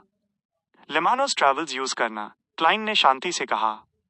क्या सफलता के लिए 2 बार काफी होंगे? फॉर्स के मन में इंस्टिंक्टिवली ऐसा सवाल आया। हालांकि जब उसने देखा कि द वर्ल्ड गेरमन स्पैरो इस बारे में कितना सर्टेन था, तो वो बोलने की हिम्मत नहीं कर सकी। उसने अपना हाथ उठाया और जेस्चर किया, तो क्या मैं अब वापस जा सकती हूँ? एक टर्स आंसर के साथ उसने मिस मैजिशियन को डिलाइटेड एक्सप्रेशन के साथ सेफिरा कैसल छोड़ने की परमिशन दी। Dot dot dot Sonia island पर एक प्रिमिटिव फॉरेस्ट में एल्जर विल्सन ने अपने सबऑर्डिनेट्स को एक एल्वन रूइन में लीड किया जो शायद ही कभी विजिट किया जाता था। चैप्टर 1185 रीअपियरिंग। विदर्ड वाइन्स नीचे लटक रही थीं और सड़ते हुए वुडन स्ट्रक्चर को कवर कर रही थीं। पूरा रूइंस एक साइलेंट एटमॉस्फेयर में जमा हुआ था, जहां किसी ने कुछ समय से कदम नहीं रखा था। आल्जर और कुछ सेलर्स ने विदरिंग विंटर के एनवायरनमेंट में रूइन का चक्कर लगाया, लेकिन वे कुछ भी वैल्यूएबल डिस्कवर करने में फेल रहे। कैप्टन, हमसे पहले एडवेंचरर्स के कई बैचेस यहां आ चुके हैं। वे हमारे लिए और क्या छोड़ेंगे? फाइनली अपने 30s में एक सेलर ने इम्पेशेंट होकर साइलेंस तोड़ी। यह उसके बाकी साथियों के साथ रेजोनेट हुआ और उन्होंने भी हाँ में हाँ मिलाई। एक ऐसी जगह जिसके बारे में पता करने में हमें ज्यादा टाइम नहीं लगा, उसे दूसरे भी आसानी से ढूंढ सकते हैं। सही है, बिल्कुल सही है। चलो फेसेशंस को F/K करना जारी रखते हैं। कैप्टन, क्या आप इस जगह को एक स्ट्रॉन्ग होल्ड बनाने की कोशिश कर रहे हैं? आल्जर ने धीरे से एरिया को स्कैन किया, अपनी गेज से सेलर्स की शिकायतों को शांत किया और उन्हें ओबे करना चूज करने पर मजबूर कर दिया। कुछ सेकंड्स की साइलेंस के बाद उसने कहा, मेरा प्लान है कि इस जगह को फेसेशंस पर एम्बुश करने के लिए यूज करूं। चलो टेरेन ऑब्जर्व करते हैं और देखते हैं कि क्या ये सूटेबल है। ऐसे बहाने के साथ सेलर्स मुश्किल से तैयार हुए और ग्रुप जल्दी ही एल्विन रूइंस की गहराइयों में एंटर कर गया। चलते समय एल्जर की स्पिरिचुअल परसेप्शन ट्रिगर हुई जब उसने सबकॉन्शियसली एक बहुत बड़े पेड़ के पीछे देखा। वहां मिट्टी में कुछ हलचल के निशान थे और इसमें 1 साल से ज्यादा नहीं लगा होगा। आल्जर ने अपनी गेज हटाई और ऐसा प्रिटेंड किया जैसे कुछ भी गड़बड़ नोटिस नहीं किया हो। उसने नेचुरली दूसरी तरफ देखा। एल्विन रूइंस एक्सप्लोर करने के बाद वे अपने नए कैंप में लौट आए। उस पल लगभग शाम हो चुकी थी और जंगल ठंडा हो रहा था। आल्जर ने सेलर्स के साथ डिनर किया और फिर 2 गार्ड्स को पेट्रोलिंग के लिए पीछे छोड़कर बाकी सब अपने अपने टेंट्स में चले गए। पेड़ों के बीच से ठंडी हवा बह रही थी, जिससे बॉनफायर हिल रही थी। आल्जर, जो रात के बीच में कैंप साइट छोड़ना चाहता था, ने अचानक दूर से एक फेंट सिंगिंग सुनी। आवाज इथीरियल थी, जैसे कोई औरत धीरे धीरे गुनगुना रही हो और गा रही हो, अपने अंदर के थॉट्स बता रही हो। इससे एल्जर को अनचाहे ही अपना पास्ट याद आ गया। उसे अपनी माँ याद आई जो बहुत पहले गुजर चुकी थी, और वो दिन जब वो एक बुलीड बच्चा था। उसके दिल की गहराइयों से इनडिस्क्राइबेबल ग्रीफ उमड़ आया, जिसने उसे तुरंत जागने से रोक दिया। उसने कुछ सेकंड्स इंतजार किया और फिर अचानक उठ बैठा, माथे पर शिकन लिए और सुनने की कोशिश करने लगा। इस बार उसे कुछ सुनाई नहीं दिया। वो सुरीली आवाज जैसे कभी थी ही नहीं। आल्जर ने अपनी आंखें सिकोड़ी, अपनी मोटी जैकेट उठाई और पहन ली। वो टेंट से बाहर निकला और बॉनफायर के पास आया। नाइट ड्यूटी पर मौजूद 2 सेलर्स ने अभी अपनी पेट्रोलिंग खत्म की थी और आग से गर्मी ले रहे थे। क्या तुमने कुछ अनयूजुअल डिस्कवर किया? आल्जर ने भारी आवाज में पूछा। 2 मजबूत और विगरस सेलर्स ने अपने सिर हिलाए। नहीं। आल्जर की भौहें थोड़ी रिलैक्स हुईं और वो मुड़ा, खुद राउंड्स लगाने का इरादा रखते हुए। इस पल उसने अपनी आंख के कोने से कुछ नोटिस किया। दोनों सेलर्स एक दूसरे के बहुत करीब थे। अगर वे कोई साधारण पायरेट होते तो यह कोई प्रॉब्लम नहीं होती। हालांकि एल्जर के सबऑर्डिनेट्स ने church of the Lord of storms के जरिए फॉर्मल ट्रेनिंग ली थी। वे डेफिनेटली जानते थे कि ऐसे एनवायरनमेंट में पेट्रोल टीम को एक दूसरे से एक सर्टेन डिस्टेंस बनाए रखनी होती है। वे न तो बहुत दूर हो सकते थे और न ही बहुत पास। उन्हें अपने साथियों को देख पाने के एबल होना चाहिए और साथ ही खुद को एक ही असॉल्ट से एक साथ मारे जाने से बचाना चाहिए। आल्जर ने बिना पलक झपकाए 2 कदम बढ़ाए। वो वापस मुड़ा और कैजुअली पूछा, क्या तुमने कुछ नॉर्मल डिस्कवर किया? उसने सवाल बदल दिया था और उसे बहुत अजीब बना दिया था। 2 मजबूत सेलर्स ने अपने सिर हिलाए और अपने एक्सप्रेशंस बदले बिना जवाब दिया, नहीं, नहीं। आल्जर ने रिलैक्स्ड एक्सप्रेशन के साथ हल्का सा सिर हिलाया। बहुत अच्छे। वो मुड़ा और धीरे धीरे अपने टेंट में चला गया। जिस पल सेलर्स का अटेंशन उससे हटा, एल्जर ने ब्लेड ऑफ पॉइजन और गार्गोइल ग्लासेस बाहर निकाल लिए। उसने अपना मुंह खोला और एक गाना गाने के लिए तैयार हो गया। उस पल पहले वाली इथीरियल आवाज फिर से सुनाई दी। ये एल्जर के कानों में गूंजी और उसके दिमाग में चुभ गई। ये एक एक्सट्रीमली एंशिएंट फोक सॉन्ग था, जो गाने के जरिए एक्सट्रीम सैडनेस और मेलनकॉली बयान कर रहा था।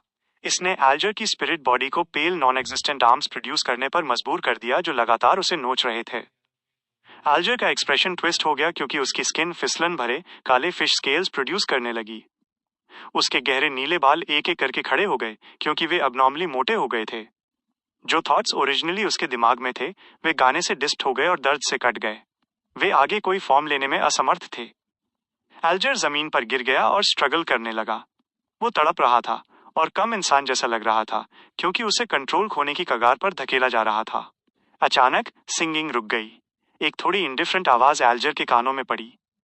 थोड़ा एल्वन ब्लड, बस इतना काफी होगा। सियाटर्स की बियॉन्ड कैरेक्टरिस्टिक को अच्छे से यूज करना। एल्जर का माथा ठंडे पसीने से ढका हुआ था जब वो धीरे से उठा। उसे पता नहीं चला कि कब टेंट में एक फिगर आ गया था। ये काले बालों और बेहतरीन फेशियल फीचर्स वाली एक औरत थी। उसके कान थोड़े नुकीले थे और उसकी आंखें गहरी थीं। उसके फेशियल फीचर्स सॉफ्ट थे और उसने एक कॉम्प्लिकेटेड और एंशिएंट लॉन्ग ड्रेस पहनी हुई थी। भले ही उसके पास हाइट का एडवांटेज नहीं था, फिर भी उसमें सुपीरियॉरिटी की एक हवा थी। क्या आप एल्फ क्वीन हैं, क्वीन ऑफ कैलामिटी कोहिनम? एक थॉट एल्जर के दिमाग में आया और उसने पूछने की पहल की। उस औरत ने एक खूबसूरती से सजाए गए गोल्डन कप के साथ खेलते हुए शांति से कहा, क्या तुम मुझसे पहले नहीं मिल चुके? एल्जर को अचानक पासू आइलैंड पर सुनी गई वैसी ही सिंगिंग याद आ गई। उसे याद आया कि जब वो अंडर वाटर कोरल पैलेस में एंटर हुआ था तो उसने एक हाई एल्फ को देखा था। कुछ सेकंड्स की साइलेंस के बाद एल्जर ने भारी आवाज में कहा, आप सच में अभी भी जिंदा हैं। उसी समय उसने अपने दिल में चुपचाप मिस्टर फूल का हॉनरिफिक नेम रिसाइट किया, लेकिन उसे पता नहीं था कि अगर उसने इसे जोर से रिसाइट नहीं किया तो ये इफेक्टिव होगा या नहीं।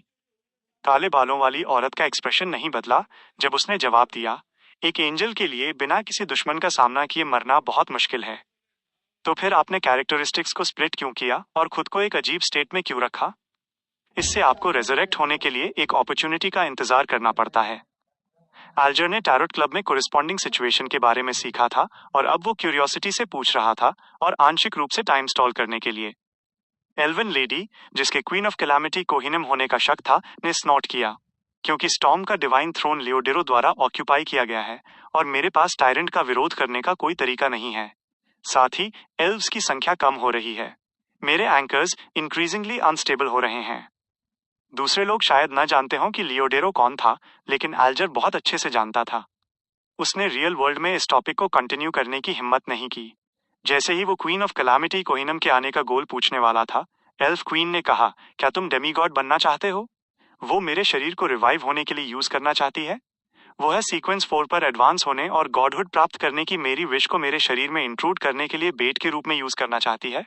जब एल्जर टेम्पर्ट हुआ, उसके दिमाग में सवाल उठे, ये कंसिडर करते हुए कि कैसे मिस्टर फूल हर तरह के करप्शन को क्लींस कर सकते थे। एल्जर को शिद्दत से महसूस हुआ कि ये एक अपॉर्चुनिटी है। इससे उसे एक शब्द याद आया जो एम्परर रोजेल ने एक बार मेंशन किया था, एक ट्रोजन हॉर्स। और अब उसके पास ट्रोजन हॉर्स को अंदर लाने और इन्वेडर्स को बाहर फेंकने का हाई चांस था। आप मुझसे क्या करवाना चाहती हैं?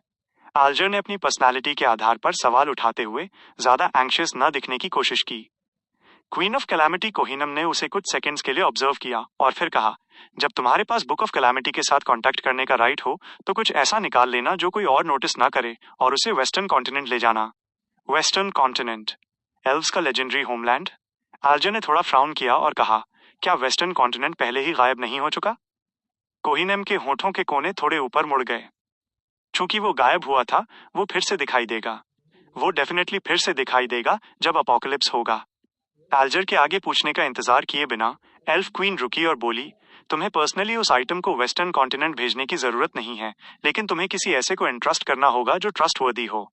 भले ही मैं कर्सेस में स्किल्ड नहीं हूं, मैं फिर भी हमारा एग्रीमेंट तोड़ने पर तुम्हें दर्दनाक मौत दे सकती हूं। लेकिन क्या होगा अगर वेस्टर्न कॉन्टिनेंट फिर से दिखाई नहीं दिया या अगर उसमें एंटर नहीं किया जा सका? एल्जर ने एक पल के लिए सीरियसली सोचा। कोहिनम अपनी जेंटल गेज और चमकदार रेवन ब्लैक बालों के साथ खूबसूरत यादों में खोई हुई लग रही थी। कुछ सेकंड्स बाद उसने शांति से कहा, अगर वो सच में फिर से दिखाई नहीं देता तो एग्रीमेंट नल और वॉइड होगा। शायद वेस्टर्न कॉन्टिनेंट में एंटर करने के लिए एक इनकैंटेशन या कमांड की जरूरत हो, लेकिन मुझे नहीं पता कि वो क्या है।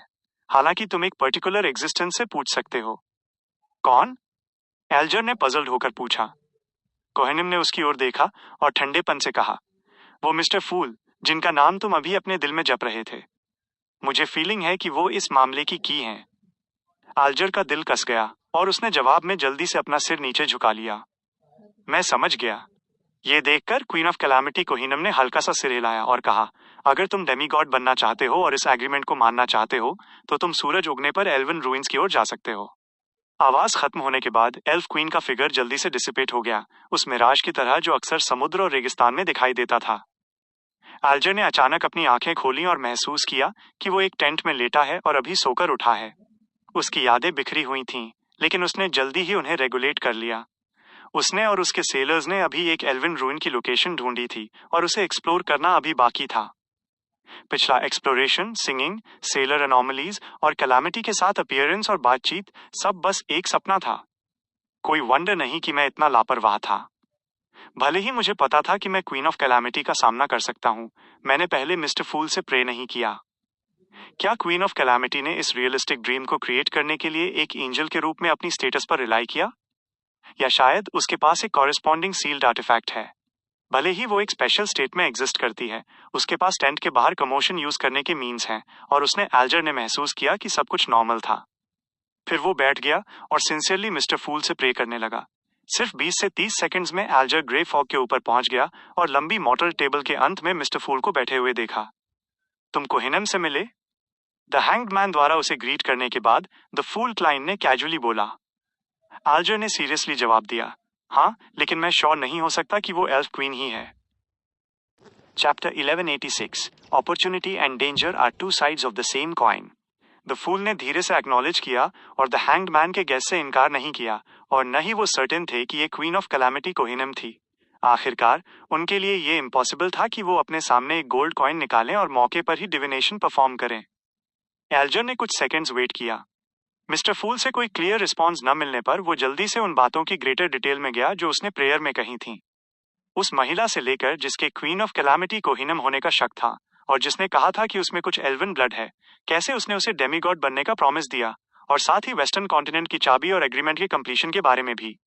सब कुछ बताने के बाद एल्जर ने अपना मुंह बंद कर लिया और अपना सिर नीचे झुका लिया। सीधे मिस्टर फूल से ये पूछने की हिम्मत नहीं की कि वो क्या सोचते हैं। वो महान एग्जिस्टेंस के बोलने का ओबीडियंटली वेट करने लगा। कुछ elven blood, book of calamity से कुछ वेस्टर्न कॉन्टिनेंट भेजना। गायब हुआ वेस्टर्न कॉन्टिनेंट शायद फिर से रिअपियर हो। The western continent. The Fool Klein ने चुपचाप सुना। उन्होंने अपनी आंखें बंद की और शांति से कहा, यह बहुत डेंजरस है, लेकिन ये तुम्हारे लिए एक अपॉर्चुनिटी भी है। उन्होंने पहले ही सेफिरा कैसल का इनिशियल कंट्रोल हासिल कर लिया था और जो पावर वो मोबिलाइज कर सकते थे वो एक सीक्वेंस 2 एंजल के लेवल तक पहुंच गई थी। जहां तक क्वीन ऑफ कैलामिटी कोहिनम की बात है, वो इस लेवल से हायर नहीं हो सकती थी, इसलिए वो काफी कॉन्फिडेंट थे कि वो एल्फ क्वीन द्वारा लाए गए वेरियस एक्सीडेंट्स को रेसिस्ट कर सकते थे। प्रिसाइसली इसी वजह से उन्होंने इसे द हैंग्ड मैन के लिए एक अपॉर्चुनिटी क्लेम करने की हिम्मत की। बेशक अपॉर्चुनिटी ग्रास्प करने के लिए प्रीरिक्विजिट ये थी कि द हैंग्ड मैन जल्दबाजी न करे या हद से आगे न जाए। उसे हर समय प्रोटेक्शन मांगना याद रखना होगा। इसलिए क्लाइन ने स्पेशली एम्फेसिस दिया कि ये बहुत डेंजरस था। वो चाहते थे कि द हैंग्ड मैन एक्शन लेने से पहले मिस्टर फूल से प्रे करना याद रखे। इस छोटे सेंटेंस के दो मतलब थे, लेकिन उन्हें विश्वास था कि मिस्टर फूल डेफिनेटली समझ जाएंगे। एल्जर डिलाइटेड था और उसने काफी सिंसियरली रिप्लाई किया, जैसे कि उसने द सन से सीखा हो। मेरा फेथ केवल मिस्टर फूल के साथ है। इन शब्दों ने क्लाइन को अनईजी फील कराया क्योंकि उसे एंडलेस लाइटनिंग द्वारा डुबोए जाने का दर्द याद आ गया। वो बिना एक शब्द कहे केवल मुस्कुरा सके। एल्जर ने पूछने से पहले एक पल के लिए डेलिब्रेट किया, ऑनरेबल मिस्टर फूल, वेस्टर्न कॉन्टिनेंट में एंटर करने के लिए किन इनकेंटेशंस या कमांड्स की जरूरत है? मैं भी वो जानना चाहूंगा। द फूल क्लाइन ने आह भरी और कहा, तुम्हारे लिए ये जानने का अभी समय नहीं है। जी मिस्टर फूल। एल्जर ने आगे नहीं पूछा और रिस्पेक्टफुली झुक गया। जब वो रियल वर्ल्ड में लौटा तो वो तुरंत टेंट से बाहर चला गया और अपने सेलर्स को बाहर ले गया। सुबह के सूरज की रोशनी के नीचे उसने एल्विन रूइन तक पहुंचने में एक सर्टेन अमाउंट ऑफ टाइम बिताया। यहाँ का सीन बिल्कुल वैसा ही था जैसा उसने अपने सपने में देखा था। मुरझाई हुई लताओं ने सड़ते हुए लकड़ी के स्ट्रक्चर को कवर किया हुआ था और कुछ एरियाज थे जहां मॉन्यूमेंट्स पर टेक्स्ट देखा जा सकता था। हवा जमी हुई लग रही थी, जैसे कि किसी ने लंबे समय से अंदर कदम नहीं रखा हो। चारों ओर देखते हुए एल्जर को अचानक एक सवाल सूझा। वो चर्च को कैसे फेस करेगा जब उसने सच में क्वीन ऑफ कैलामिटी पर रिलाई किया एक डेमीगॉड बनने के लिए? डायरेक्टली रिबेल करना, 5 सीज के ऊपर 5th किंग बनना नहीं, 6th किंग? लेकिन इस तरह मेरे पास बुक ऑफ कैलामिटी के कांटेक्ट में आने का कोई चांस नहीं होगा जब तक कि मैं ऐसी सिचुएशन डिजाइन नहीं करता जो चर्च को उस सील्ड आर्टिफैक्ट को यूज करने के लिए फोर्स करे जिसे मेरी नॉलेज के बिना ग्रेड 0 के रूप में लेबल किया गया हो। ये न केवल बहुत डिफिकल्ट होगा बल्कि मुझे एक सी किंग या यहाँ तक कि एक कैलामिटी बनना होगा सफल होने के लिए। हाँ, मैं द वर्ल्ड की हेल्प रिक्वेस्ट कर सकता हूँ। अगर मैं चर्च में रुकना जारी रखना चाहता हूँ तो मुझे उन्हें एक ऐसा रीजन देना होगा जिसे वे इग्नोर ना कर सकें, लेकिन जो सफिशिएंटली बिलीवेबल हो। एल्जर ने अपनी सॉलेमनिटी छुपाए बिना थोड़ा फ्रॉन किया। उसे फॉलो करने वाले सेलर्स की नजरों में ये एक साइन था कि वो रूइन के बारे में वरिड था। जैसे जैसे उसके थॉट्स मतने लगे, एल्जर धीरे धीरे आइडियाज के साथ आया। चर्च में बहुत सी किताबें हैं जिनमें लोगों के एक फॉर्चुइटस एनकाउंटर की वजह से डेमिगॉड बनने के रिकॉर्ड्स हैं। उनमें से 2/3 इविल गॉड्स और डेविल्स द्वारा इन्वेड किए गए थे और इवेंचुअली प्यूरिफिकेशन प्रोसेस में अपनी जान गंवा बैठे। हालांकि उनमें से 1/3 टेस्ट पास कर गए और हाई रैंकिंग डीकन या कार्डिनल बन गए। अब जब वॉर छिड़ गई है तो लोइन में सिचुएशन टेंस है। जब तक इन्वेस्टिगेशन के दौरान कोई प्रॉब्लम्स नहीं होती, चर्च को एक additional sequence for demigod canon folder के रूप में रखने में कोई आपत्ति नहीं होगी। फिर मैं बाद में धीरे धीरे उनका ट्रस्ट गेन कर सकता हूँ। इन सब के लिए प्रीरिक्विजिट ये है कि क्वीन ऑफ कैलामिटी ने सच में मुझे करप्ट करने की कोशिश ना की हो या मुझ पर कोई मार्क ना छोड़ा हो। चर्च के पोजीशन में वेरियस सील्ड आर्टिफैक्ट्स को कंसिडर करते हुए मुझे मिस्टर फूल की ब्लेसिंग्स के लिए समय से पहले प्रे करना होगा। मिस जस्टिस के अनुसार एंजल्स एम्ब्रेस किसी के सच्चे थॉट्स को इफेक्टिवली हाइड कर सकता है और किसी के ड्रीम में टेस्ट्स को। टैरोट क्लब के मेंबर्स के डेमिगॉड बनने या डेमिगॉड बनने वाले होने के साथ एल्जर सच में बैरल के बॉटम में लाइन नहीं लगाना चाहता था। जैसा कि पास्ट में था, उसने चर्च में बहुत सी चीजें की थी, सब दूसरों से सुपीरियर होने की खातिर। अब वो नेचुरली एक सर्टेन रिस्क लेने को विलिंग था। इस डिसीजन के साथ एल्जर ने तुरंत अपने सेलर्स को रूइंस में लीड किया और अपने सपनों में पाथ एक्सप्लोर करना शुरू किया। इस बार उसने अपने सबऑर्डिनेट्स को छोटी टीमों में स्प्लिट नहीं किया। एक तरफ वो वरिड था कि कोई एक्सीडेंट हो सकता है और दूसरी तरफ उसने उम्मीद की कि वे सभी उसके विटनेस हो सकते हैं। 15 मिनट बाद एल्जर और उसका क्रू उस विशाल पेड़ के पास पहुंचे जिसकी मिट्टी मंथन होने के साइंस थे। इससे पहले कि वो अपने सराउंडिंग सर्वे कर पाता, उसका विजन ब्लर हो गया और उसने कोरल से बना एक गॉर्जियस पैलेस देखा। पैलेस के ऊपर गहरे नीले समंदर के पानी की एक लेयर थी जो बाहर की तरफ रिपल कर रही थी। विशाल पिलर्स लंबे खड़े थे और एक एग्जैजरेटेड डोम को थामे हुए थे। ये लंबा और सुंदर था, लेकिन डार्क और ग्लूमी भी। एल्जर ने चारों ओर देखा और रियलाइज किया कि उसके पास मौजूद सभी सेलर्स गायब हो गए थे। वो तुरंत जान गया कि उसे शायद एक इल्यूजन में खींच लिया गया है। उसने एक साइलेंट सांस ली और धीरे धीरे कोरल पैलेस में चला गया। अंदर बहुत से एल्व्स थे। वे या तो मछली रोस्ट कर रहे थे या जमा हुए एनिमल ब्लड में स्पाइसेस डाल रहे थे। बर्तनों की उनकी चॉइस 2 पेड़ों की टहनियां थीं जो खाने को उनके मुंह तक लाती थीं। उनमें से किसी ने भी एक स्ट्रेंजर की एंट्रेंस को माइंड नहीं किया। एल्जर ने फिर अपनी गेज 100 मीटर दूर 9 सीढ़ियों वाली सीढ़ियों पर डाली। स्टेप्स पर एक कोरल थ्रोन था जो सफायर, एमरल्ड और लस्ट्रस पर्ल से जड़ा हुआ था। Elf queen, queen of calamity, वहां बैठी थी, एल्जर को नीचे देख रही थी। बहुत अच्छे, कोहिनम ने सिर हिलाया और वो एक्सिक्यूटिव गोल्ड वाइन ग्लास बाहर फेंक दिया। जेंटल लेकिन रेसिलियंट हवा ने वाइन कप को अपने एम्ब्रेस में पकड़ लिया और एक लाइन में छोटे पिक्सीज की तरह कोरेस्पॉन्डिंग आइटम्स एल्जर की तरफ ले गई। एल्जर ने इसे रिसीव करने के लिए हाथ बढ़ाया और नीचे देखा। उसने डिस्कवर किया कि गोल्डन कप के अंदर एक ब्लू लिक्विड था। ये इनकॉर्पोरियल, ड्रीमी और सोरियल था। इसे पियो और फिर रोस्टेड आर्किपेलागो के पास के पानी में जाओ। इस कोरल पैलेस को ढूंढो। जो चीज तुम्हें चाहिए वो अंदर है। अगर मैं ये वाइन नहीं पीता तो मैं उस पैलेस को नहीं देख पाऊंगा, एल्जर ने थॉटफुली पूछा। हालांकि वो एक एंजल का सामना कर रहा था, वो फिर भी रादर कामली कम्युनिकेट करने में एबल था। ऐसा इसलिए था क्योंकि वो हर हफ्ते एक माइटी फिगर से मिलता था और इस सिचुएशन का आदी हो चुका था। क्वीन ऑफ कैलामिटी कोहिनम ने सिर हिलाया और कहा, यह सही है। क्या आप मुझ पर एक मार्क छोड़ेंगी? एल्जर ने कॉशियसली पूछा। हाँ, कोहिनम ने कोल्डली कहा। तो कोरल पैलेस में एंटर करने और कोरेस्पॉन्डिंग आइटम्स ऑब्टेन करने से पहले तुम पासू आइलैंड नहीं लौट सकते। तुम लियोडेरो के अंडर एंजल से नहीं मिल सकते। पॉन्टिफ से मिल भी नहीं सकता। अगर मैं चाहूं तो एल्जर ने पूछने से पहले अंदर ही अंदर राहत की सांस ली। उस आइटम को पाने के बाद क्या इस वाइन का इफेक्ट गायब हो जाएगा? एल्फ क्वीन कोहिनम ने एक्सप्रेशन में बिना किसी बदलाव के रिप्लाई किया, नहीं, तुम्हें उस कैरेक्टरिस्टिक को डायरेक्टली कंज्यूम करना होगा। जब समय आएगा ये वाइन एक सील में बदल जाएगी जो उस कैरेक्टरिस्टिक को टेम्पररीली तुम्हारी बॉडी को इन्वेड करने की अनुमति नहीं देगी। तुम रिचुअल कैसे प्रिपेयर करते हो और इसे चर्च ऑफ स्टॉर्म्स को कैसे एक्सप्लेन करते हो ये तुम्हारे ऊपर होगा।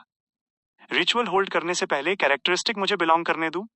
इस तरह चर्च के लिए इसे एक्सेप्ट करने का एक बेहतर तरीका हो सकता है। तारांकन एल्जर ने वाइन कप को अपने होठों तक लाने के लिए हाथ उठाने से पहले एक पल के लिए सोचा। बर्फ जैसा ठंडा लिक्विड उसके गले से नीचे उतरा और पलक झपकते ही गायब हो गया। पूरा कोरल पैलेस बिखर गया जैसे ही भोर की रोशनी और विशाल हरे पेड़ के रेमिनेंट्स एल्जर के सामने फिर से दिखाई दिए। आपने कोई कॉन्ट्रैक्ट साइन नहीं किया या मुझसे कसम नहीं खिलवाई। हाँ, उस वाइन के कप को पीना एक एग्रीमेंट बनाने के इक्विवेलेंट है। तारांकन एल्जर ने अपनी गेज वापस ली और आसपास के सेलर्स से कहा, जो अनअवेयर थे, यहाँ कुछ नहीं है। चलो और गहराई में चलते हैं और एक नजर डालते हैं। Dot dot dot. फॉग के ऊपर एंशिएंट पैलेस में क्लाइन ने भी द हैंगमैन को रिप्रेजेंट करने वाले क्रिम्सन स्टार से अपनी गेज वापस ली और थॉटफुली सिर हिलाया। वो सियाटास और मोबिट की ग्रेव है। मैंने कभी उम्मीद नहीं की थी कि उस गोल्डन वाइन कप का ऐसा इफेक्ट होगा। वो इंडीड एल्फ क्वीन कोहिनम है। उनकी प्रेजेंट कंडीशन कैसी है? इसका आधा हिस्सा बुक ऑफ कैलामिटी में है, जबकि दूसरा कहीं अननोन छिपा है। वो रियलिटी को इन्फ्लुएंस करने के लिए गोल्डन वाइन कप या कैरेक्टरिस्टिक यूज कर रही थी। मिस्टर हैंगमैन टाइम बीइंग के लिए कंटामिनेटेड नहीं हुए हैं। मैं दूसरा असेसमेंट करने से पहले उनके रोस्टेड आर्कीपेलागो जाने का वेट करूंगा। चूंकि उनकी ट्रू बॉडी के पास हिस्टोरिकल वॉइड में लिमिटेड अमाउंट ऑफ टाइम बचा था, क्लाइन और ज्यादा नहीं रुके और वो पिच ब्लैक वाइल्डनेस में लौट आए।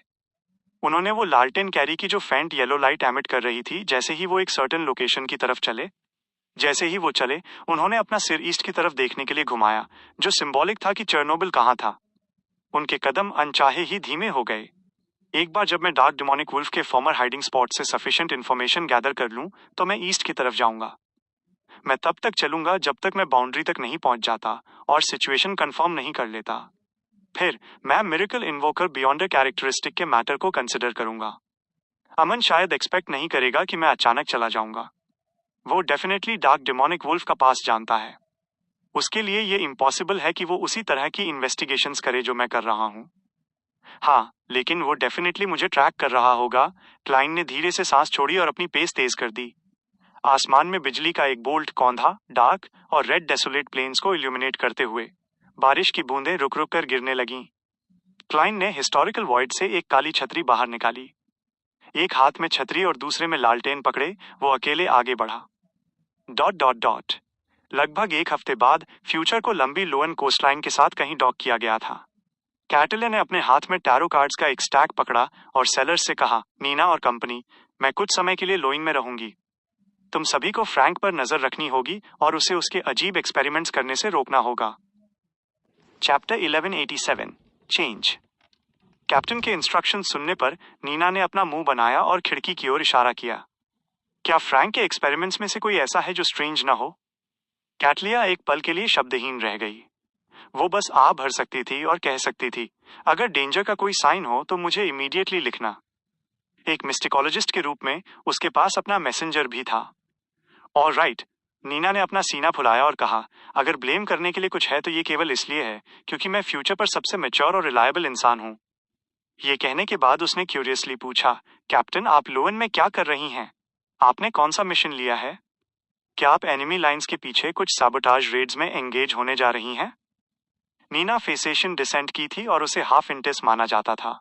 स्वाभाविक रूप से रीसेंट वॉर में उसका कुछ झुकाव था, इसलिए उसने गेस किया कि उसकी कैप्टन ने इंटिस के इंटेलिजेंस डिपार्टमेंट के साथ कॉन्टैक्ट एस्टैब्लिश किया है। तुम ऐसा कह सकती हो, कैटलिया ने स्टर्नली जवाब दिया। एक सेंस में नीना का गेस गलत नहीं था। उसने इंडीड एक मिशन लिया था और लोअन की कैपिटल बैकलैंड में डैमेज डील कर रही थी। हालांकि उसका टारगेट कोई ऑफिशियल फैक्शन नहीं बल्कि एक कल्टिस्ट था। इसके अलावा क्वीन से मिलने का अभी भी एक चांस है। वो शायद अभी बैकलैंड से नहीं गई हैं और जल्द से जल्द वो नए साल के बाद ही निकलेंगी। तारांकन ये सोचते ही कैटलिया अचानक थोड़ा एक्साइटेड महसूस करने लगी। जब से उसने डॉन छोड़ा था, वो सच में क्वीन मिस्टिक से नहीं मिली थी। उसके पास उनसे कम्युनिकेट करने के लिए केवल लेटर्स थे, या एक ही बोट पर होने के बावजूद उन्होंने किसी रीजन से एक दूसरे से कम्युनिकेट नहीं किया। नीना ने और ज्यादा प्रेस करने की हिम्मत नहीं की, क्योंकि उसने दरवाजे की ओर इशारा किया और कहा, कैप्टन, क्या कुछ और है? यदि नहीं तो हम निकलेंगे। कैटलिया ने सिर हिलाया, ये इंडिकेट करते हुए कि ये फ्यूचर बोट्सवेन अपने सबॉर्डिनेट्स के साथ जा सकती है।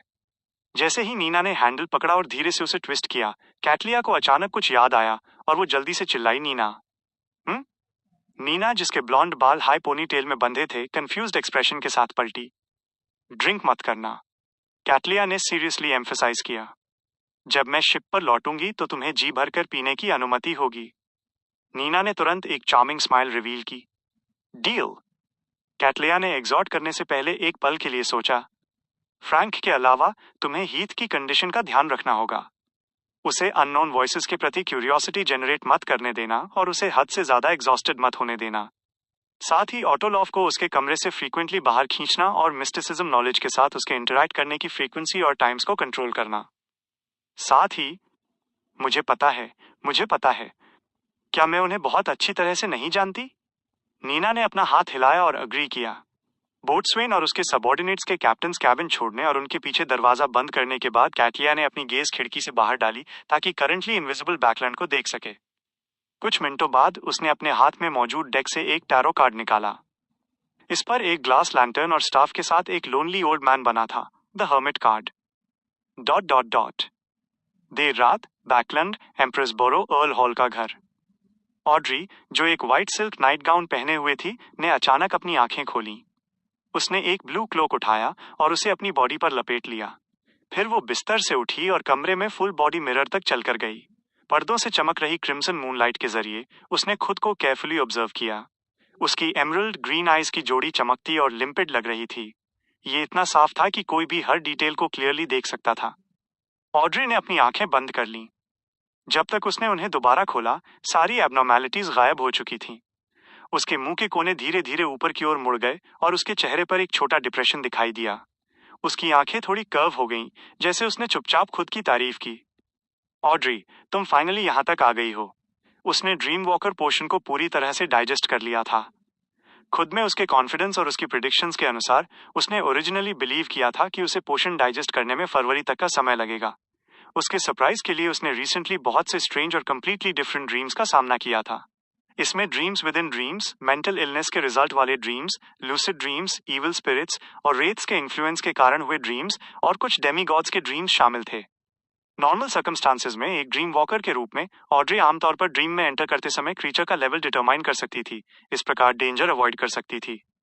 हालांकि उन डेमीगॉड्स ने खुद को बहुत अच्छी तरह से छिपा रखा था। केवल जब उसने उनके ड्रीम्स में एंटर किया, तब उसे रियलाइज हुआ कि कुछ गड़बड़ है और वो डर के मारे लगभग उछल पड़ी। फॉर्चुनेटली, वो उन सभी बार डिस्कवर नहीं की गई। उसने एक्सपीरियंस अक्यूमुलेट करना जारी रखा और उसने डेमीगॉड्स के ड्रीम्स में केयरफुली टूर करना, ट्रैवल करना, ऑब्जर्व करना और एनालाइज करना शुरू कर दिया, जिससे उसे अपना पोर्शन बहुत हद तक डाइजेस्ट करने में मदद मिली। इसके अलावा अन्य स्पेशल ड्रीम्स ने उसे कंप्लीटली डिफरेंट एक्सपीरियंस दिया। उसके बाद उसने dreams within dreams create करने का अटेम्प्ट किया। कुछ ने ड्रीम्स में सीन्स के पीछे छिपने और उन्हें डेवलप करने और सबकॉन्शियस के साथ रिवर्स मैनर में इंटरफेयर करने के लिए इंजीनियस मैनर में गाइड करने का अटेम्प्ट किया। उसने ड्रीम्स के ओनर्स की मेंटल इलनेस या इविल स्पिरिट या रेथ द्वारा कॉज्ड करप्शन को ट्रीट किया। एक सर्टेन एक्सटेंट तक वो केवल ऑब्जर्विंग, रिकॉर्डिंग और कोई इंटरफियरेंस न करने की रिक्वायरमेंट्स के खिलाफ गई थी। फिर भी इसने अजीब तरह से पोर्शन के डाइजेशन को एक्सेलरेट कर दिया। इससे उसने एक न्यू प्रिंसिपल कंक्लूड किया। अगर तुम सच में इंटरफेयर करना चाहते हो तो सीन्स के पीछे मास्टरमाइंड और कंडक्टर बनो, ऐसा ताकि अगर गोल सक्सीड भी हो जाए तो कोई नोटिस नहीं करेगा। ये कुछ ऐसा था जो ऑड्री ने बहुत अच्छा किया था। सीरियस मेंटल इलनेसेस वाले कुछ लोग अनजाने में 5 या 6 स्ट्रेंज ड्रीम्स देखने के बाद रिकवर हो गए थे, और ड्रीम का स्ट्रेंज और इनकॉम्प्रिहेंसिबल दिखाई देना बहुत नॉर्मल था। ड्रीम वॉकर पोर्शन को इतनी जल्दी डाइजेस्ट करने के लिए ये मेनली मेरी हालिया गुड लक का रिजल्ट है। इतने सारे यूनिक एक्सपीरियंसेस के बिना मुझे निश्चित रूप से 1 या 2 महीने और वेट करना पड़ता।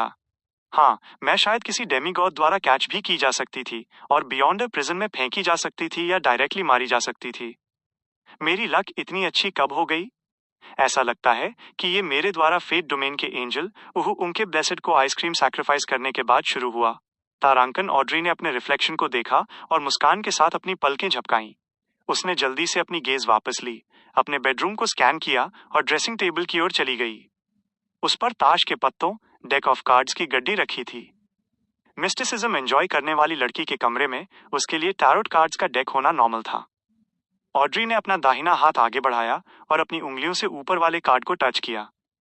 उसने धीरे से गहरी सांस ली और खुद से बड़बड़ाई, अमांथा माउंटेन रेंज पर फाइटिंग और इंटेंस हो रही है। मिड्सीशायर पहले ही एक पोर्ट खो चुका है। कहा जाता है कि सिविलॉस काउंटी में हॉर्नासिस माउंटेन रेंज के डिफेंसेस वसंत तक नहीं टिक सकते।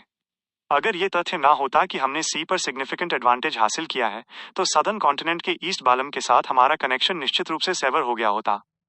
आल्फ्रेड अभी भी वहीं है। मुझे आश्चर्य है कि ये वॉर कैसे डेवलप होगी। थैंकफुली मैं डेमीगॉड बनने वाली हूँ। मिस्टर वर्ल्ड ने मुझे पहले ही मैनिपुलेटर का पोशन फॉर्मूला और मेन इंग्रेडिएंट दे दिया है। इंटेंस ह्यूमन इमोशन से बहाए गए आंसुओं की 7 बूंदें भी मुझे रिसेंटली मेरे ड्रीम एक्सपीरियंस के दौरान मिल गई हैं। ट्री मेंटोर की गोल्डन लीव्स लिटिल सन के साथ ट्रेड के जरिए प्राप्त की गई थीं। मैं बस एक एल्डरली माइंड ड्रैगन के ब्लड से शॉर्ट हूं। मैं इसे साइकोलॉजी अल्केमिस्ट्स के साथ ट्रेड करने की कोशिश करूंगी।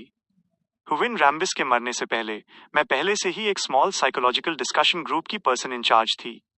लेकिन क्या ये रिवील करेगा कि हेविन रैम्बिस की मौत का मुझसे कोई लेना देना है? या क्या मैं मिस्टर वर्ल्ड को हिस्ट्री से एक एल्डरली माइंड ड्रैगन का ब्लड समन करने के लिए कह सकती हूँ? यह कम से कम 15 मिनट तक लास्ट कर सकता है। जब मैं एडवांसिंग में सक्सीड हो जाऊंगी तो मैं अपनी स्पिरिचुअलिटी कन्वर्ज कर लूंगी और अपनी क्यूइंग कंप्लीट कर लूंगी। इसका डिसअपीयरेंस किसी भी चीज को अफेक्ट नहीं करेगा। आखिरकार ये सिर्फ एक सप्लीमेंट्री मटेरियल है। ऑड्री, तुमने वास्तव में सीखा है कि चीजों को फेक कैसे किया जाता है।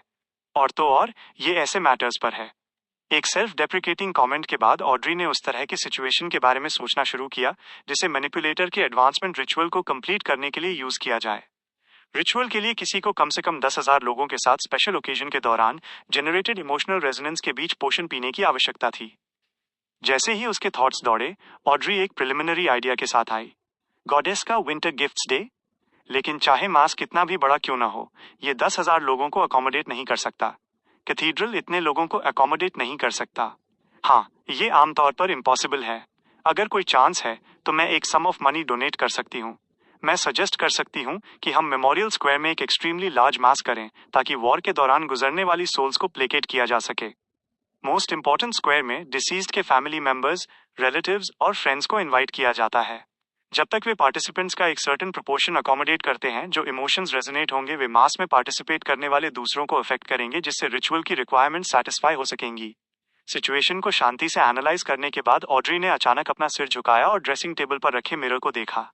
उसने देखा कि उसके खूबसूरत चेहरे पर फेंट स्माइल लंबे समय से गायब हो गई थी। उसकी आंखों में केवल कामनेस और सैडनेस पीछे छोड़ गई थी। उसने खुद को घूरा, उसके होंठ थोड़े ऊपर मुड़ गए जब उसने विस्पर किया, ऑड्री, तुम डिस्पिकेबल नीच बन गई हो। अपनी आंखें बंद करके और उन्हें फिर से खोलकर ऑड्री नॉर्मल हो गई थी। उसने ड्रेसिंग टेबल पर टैरो कार्ड्स के स्टैक की ओर हाथ बढ़ाया और ऊपर वाले कार्ड को फ्लिप किया। कार्ड में एक गॉडेस ऑफ जस्टिस को पत्थर की कुर्सी पर बैठे हुए दिखाया गया था, जिसके एक हाथ में तलवार और दूसरे में तराजू था, जो सब कुछ कोल्डली वॉच कर रही थी। टैरोट क्लब के जजमेंट और MI9 के एक मेंबर के रूप में एक्सायो समझती थी कि मैसेंजर का क्या मतलब है। इसके अलावा वो जानती थी कि न्यूमिनस एपिस्कोपेट के मिडिल रैंक्स मैसेंजर्स का काफी यूज करते थे। इससे पहले कि वो और डिटेल्स पूछ पाती, उसने फॉर्स को गेस्ट रूम की तरफ जाते देखा। उसकी आंखें खाली थीं और कदम बेजान। उसने एक एथीरियल वॉइस में कहा, मुझे थोड़ी देर सोने दो, हम बाद में बात कर सकते हैं।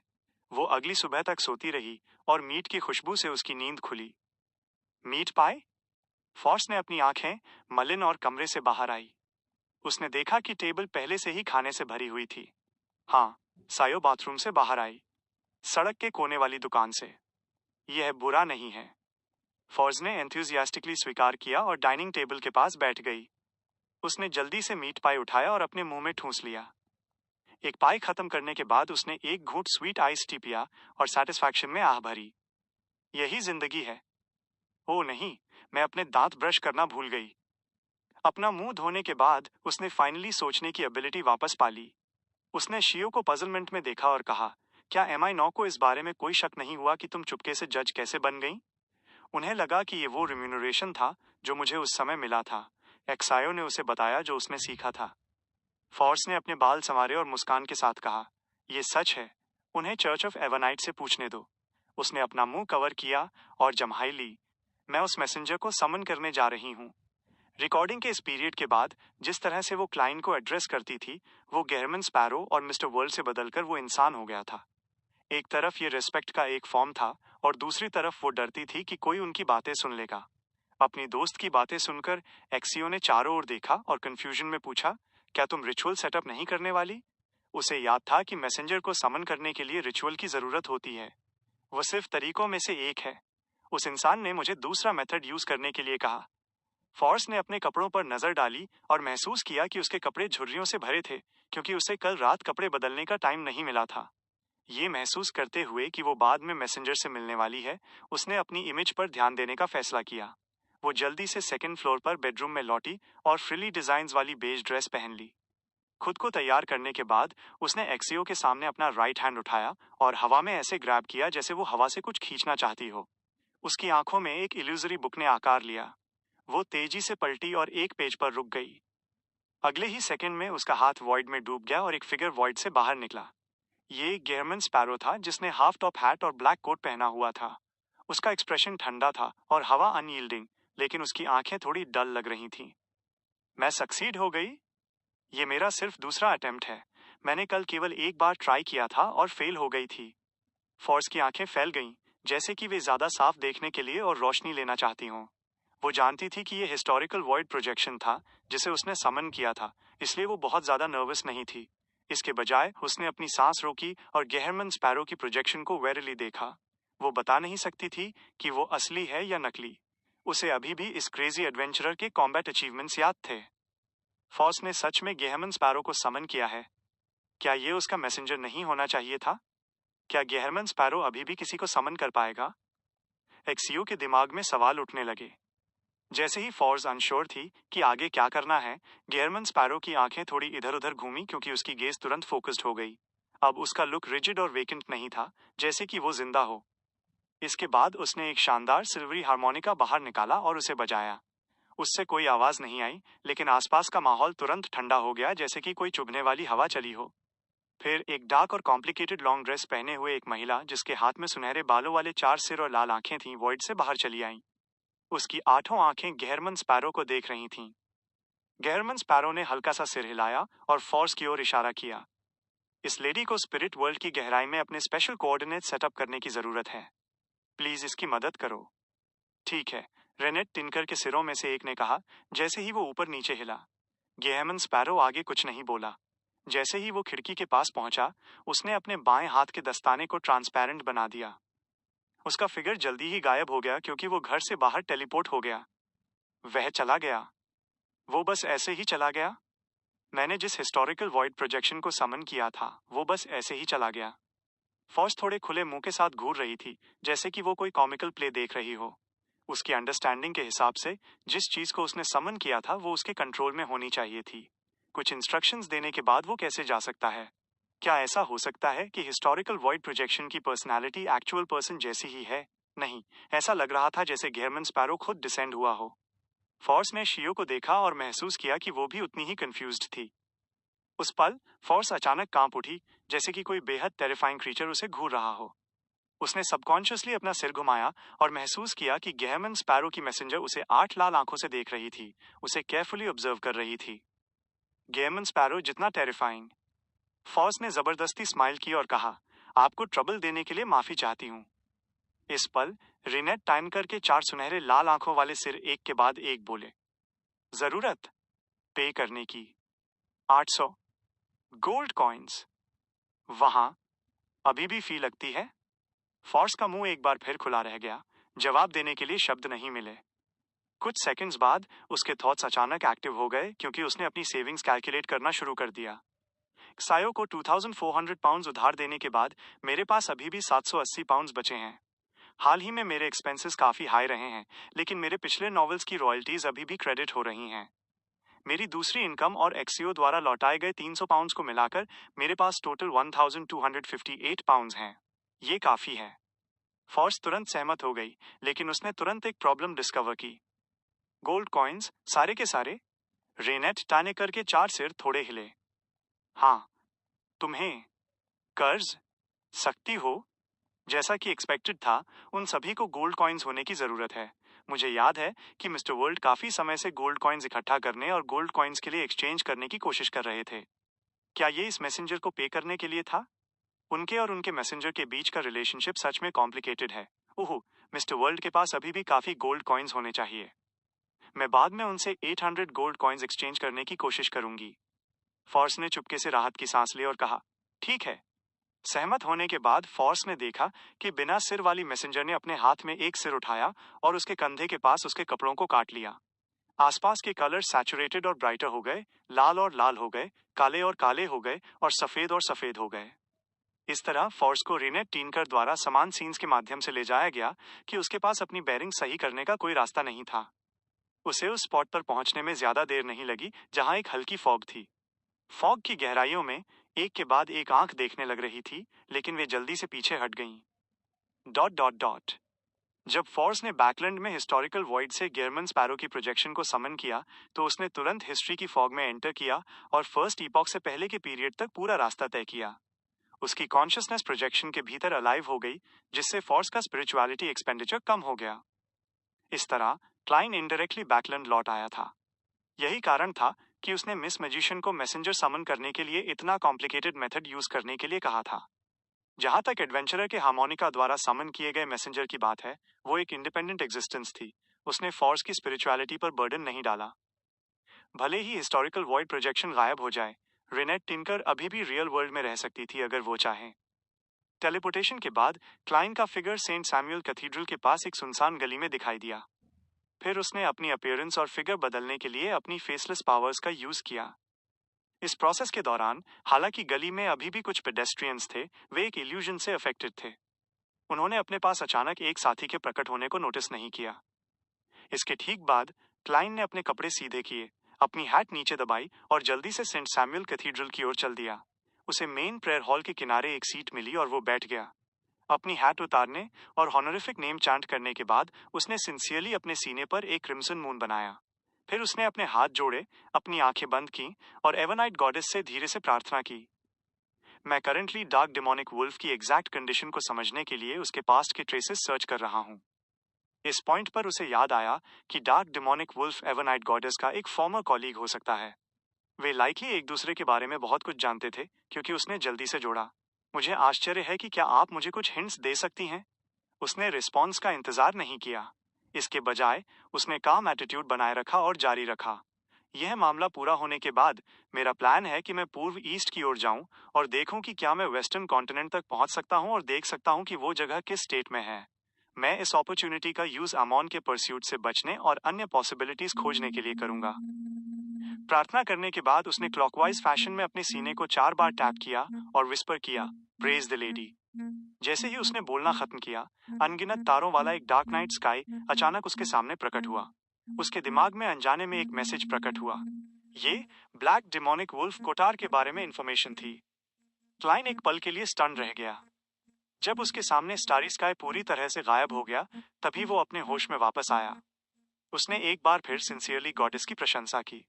सेंट सैमुअल कैथीड्रल छोड़ने के बाद उसने चेयरवुड बरो में स्थित होली विंड कैथीड्रल के पास पहुंचने के लिए क्रीपिंग हंगर और एक और टेलीपोर्टेशन का यूज किया।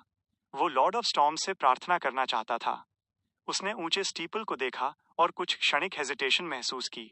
वो वास्तव में श्योर नहीं था कि उसे बैकलैंड में church of the Lord of storms के हेडक्वार्टर्स में एंटर करना चाहिए या नहीं। मैं सिर्फ एक हिस्टोरिकल वॉइड प्रोजेक्शन हूँ। डरने की कोई बात नहीं है। मुझे प्रार्थना करने से कोई नुकसान नहीं होगा, लेकिन क्या होगा अगर लॉर्ड ऑफ स्टॉर्म्स एमॉन की सिचुएशन के बारे में सुनता है और मुझे 0-32 बिस्टो करने का फैसला करता है?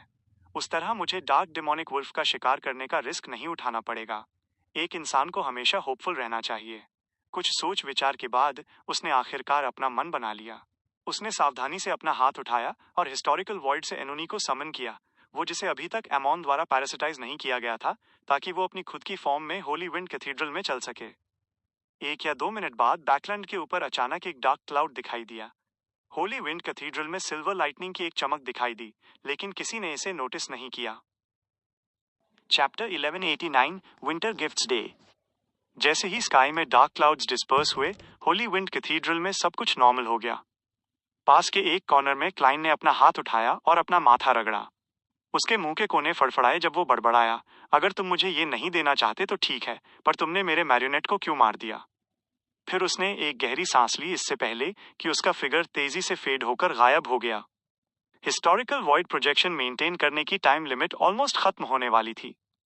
आखिरकार एक स्क्राइब द्वारा हाई लेवल पावर की इमिटेशन और ओरिजिनल वर्जन में सिग्निफिकेंट डिफरेंसेस थे। सीक्वेंस 6 का सीक्वेंस 3 को समन करने का बर्डन काफी भारी था। भले ही स्कॉलर ऑफ योर अपनी कॉन्शियसनेस ट्रांसफर कर सकता था और स्पिरिचुअलिटी एक्सपेंडिचर कम कर सकता था, फोर्स के लिए इसे बहुत देर तक रखना इम्पॉसिबल था। Dot dot dot. बैकलैंड के आउटस्कर्ट्स में टसॉक रिवर के डाउनस्ट्रीम में लेनर्ड ने अपने रेड ग्लव्स छिपाए और धीरे धीरे एक सर्टन स्पॉट की तरफ चला। अचानक पालेस जोरोआस्ट की थोड़ी बूढ़ी आवाज उसके दिमाग में गूंजी। तुम्हारा फॉर्मर कॉलीग आजकल कैसा कर रहा है? टैरोट क्लब पर हुई कॉन्वर्सेशन को याद करते हुए लेनर्ड ने अपनी आवाज दबाई और कहा, उसने बस अभी अमोन के अवतार द्वारा सेट किए गए ट्रैप को अवॉइड किया। वो forsaken land of the gods में सच ढूंढ रहा है।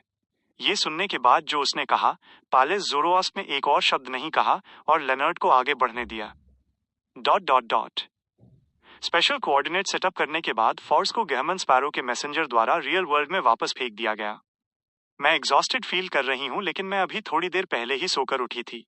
ये जरूर high sequence beyond the powers होनी चाहिए जो मेरी स्पिरिचुअलिटी को बहुत ड्रेन कर रही हैं। फॉर्स ने अपना मुंह कवर किया और जम्हाई ली। उसने शियो को एक हैगार्ड एक्सप्रेशन के साथ देखा। ये पॉसिबल है, एक्जियो ने अपनी दोस्त की जजमेंट से एग्री किया। उसकी इंट्यूशन ने उसे बताया कि जो गहमन स्पैरो प्रोजेक्शन समन किया गया था वो डेफिनेटली सिंपल नहीं था।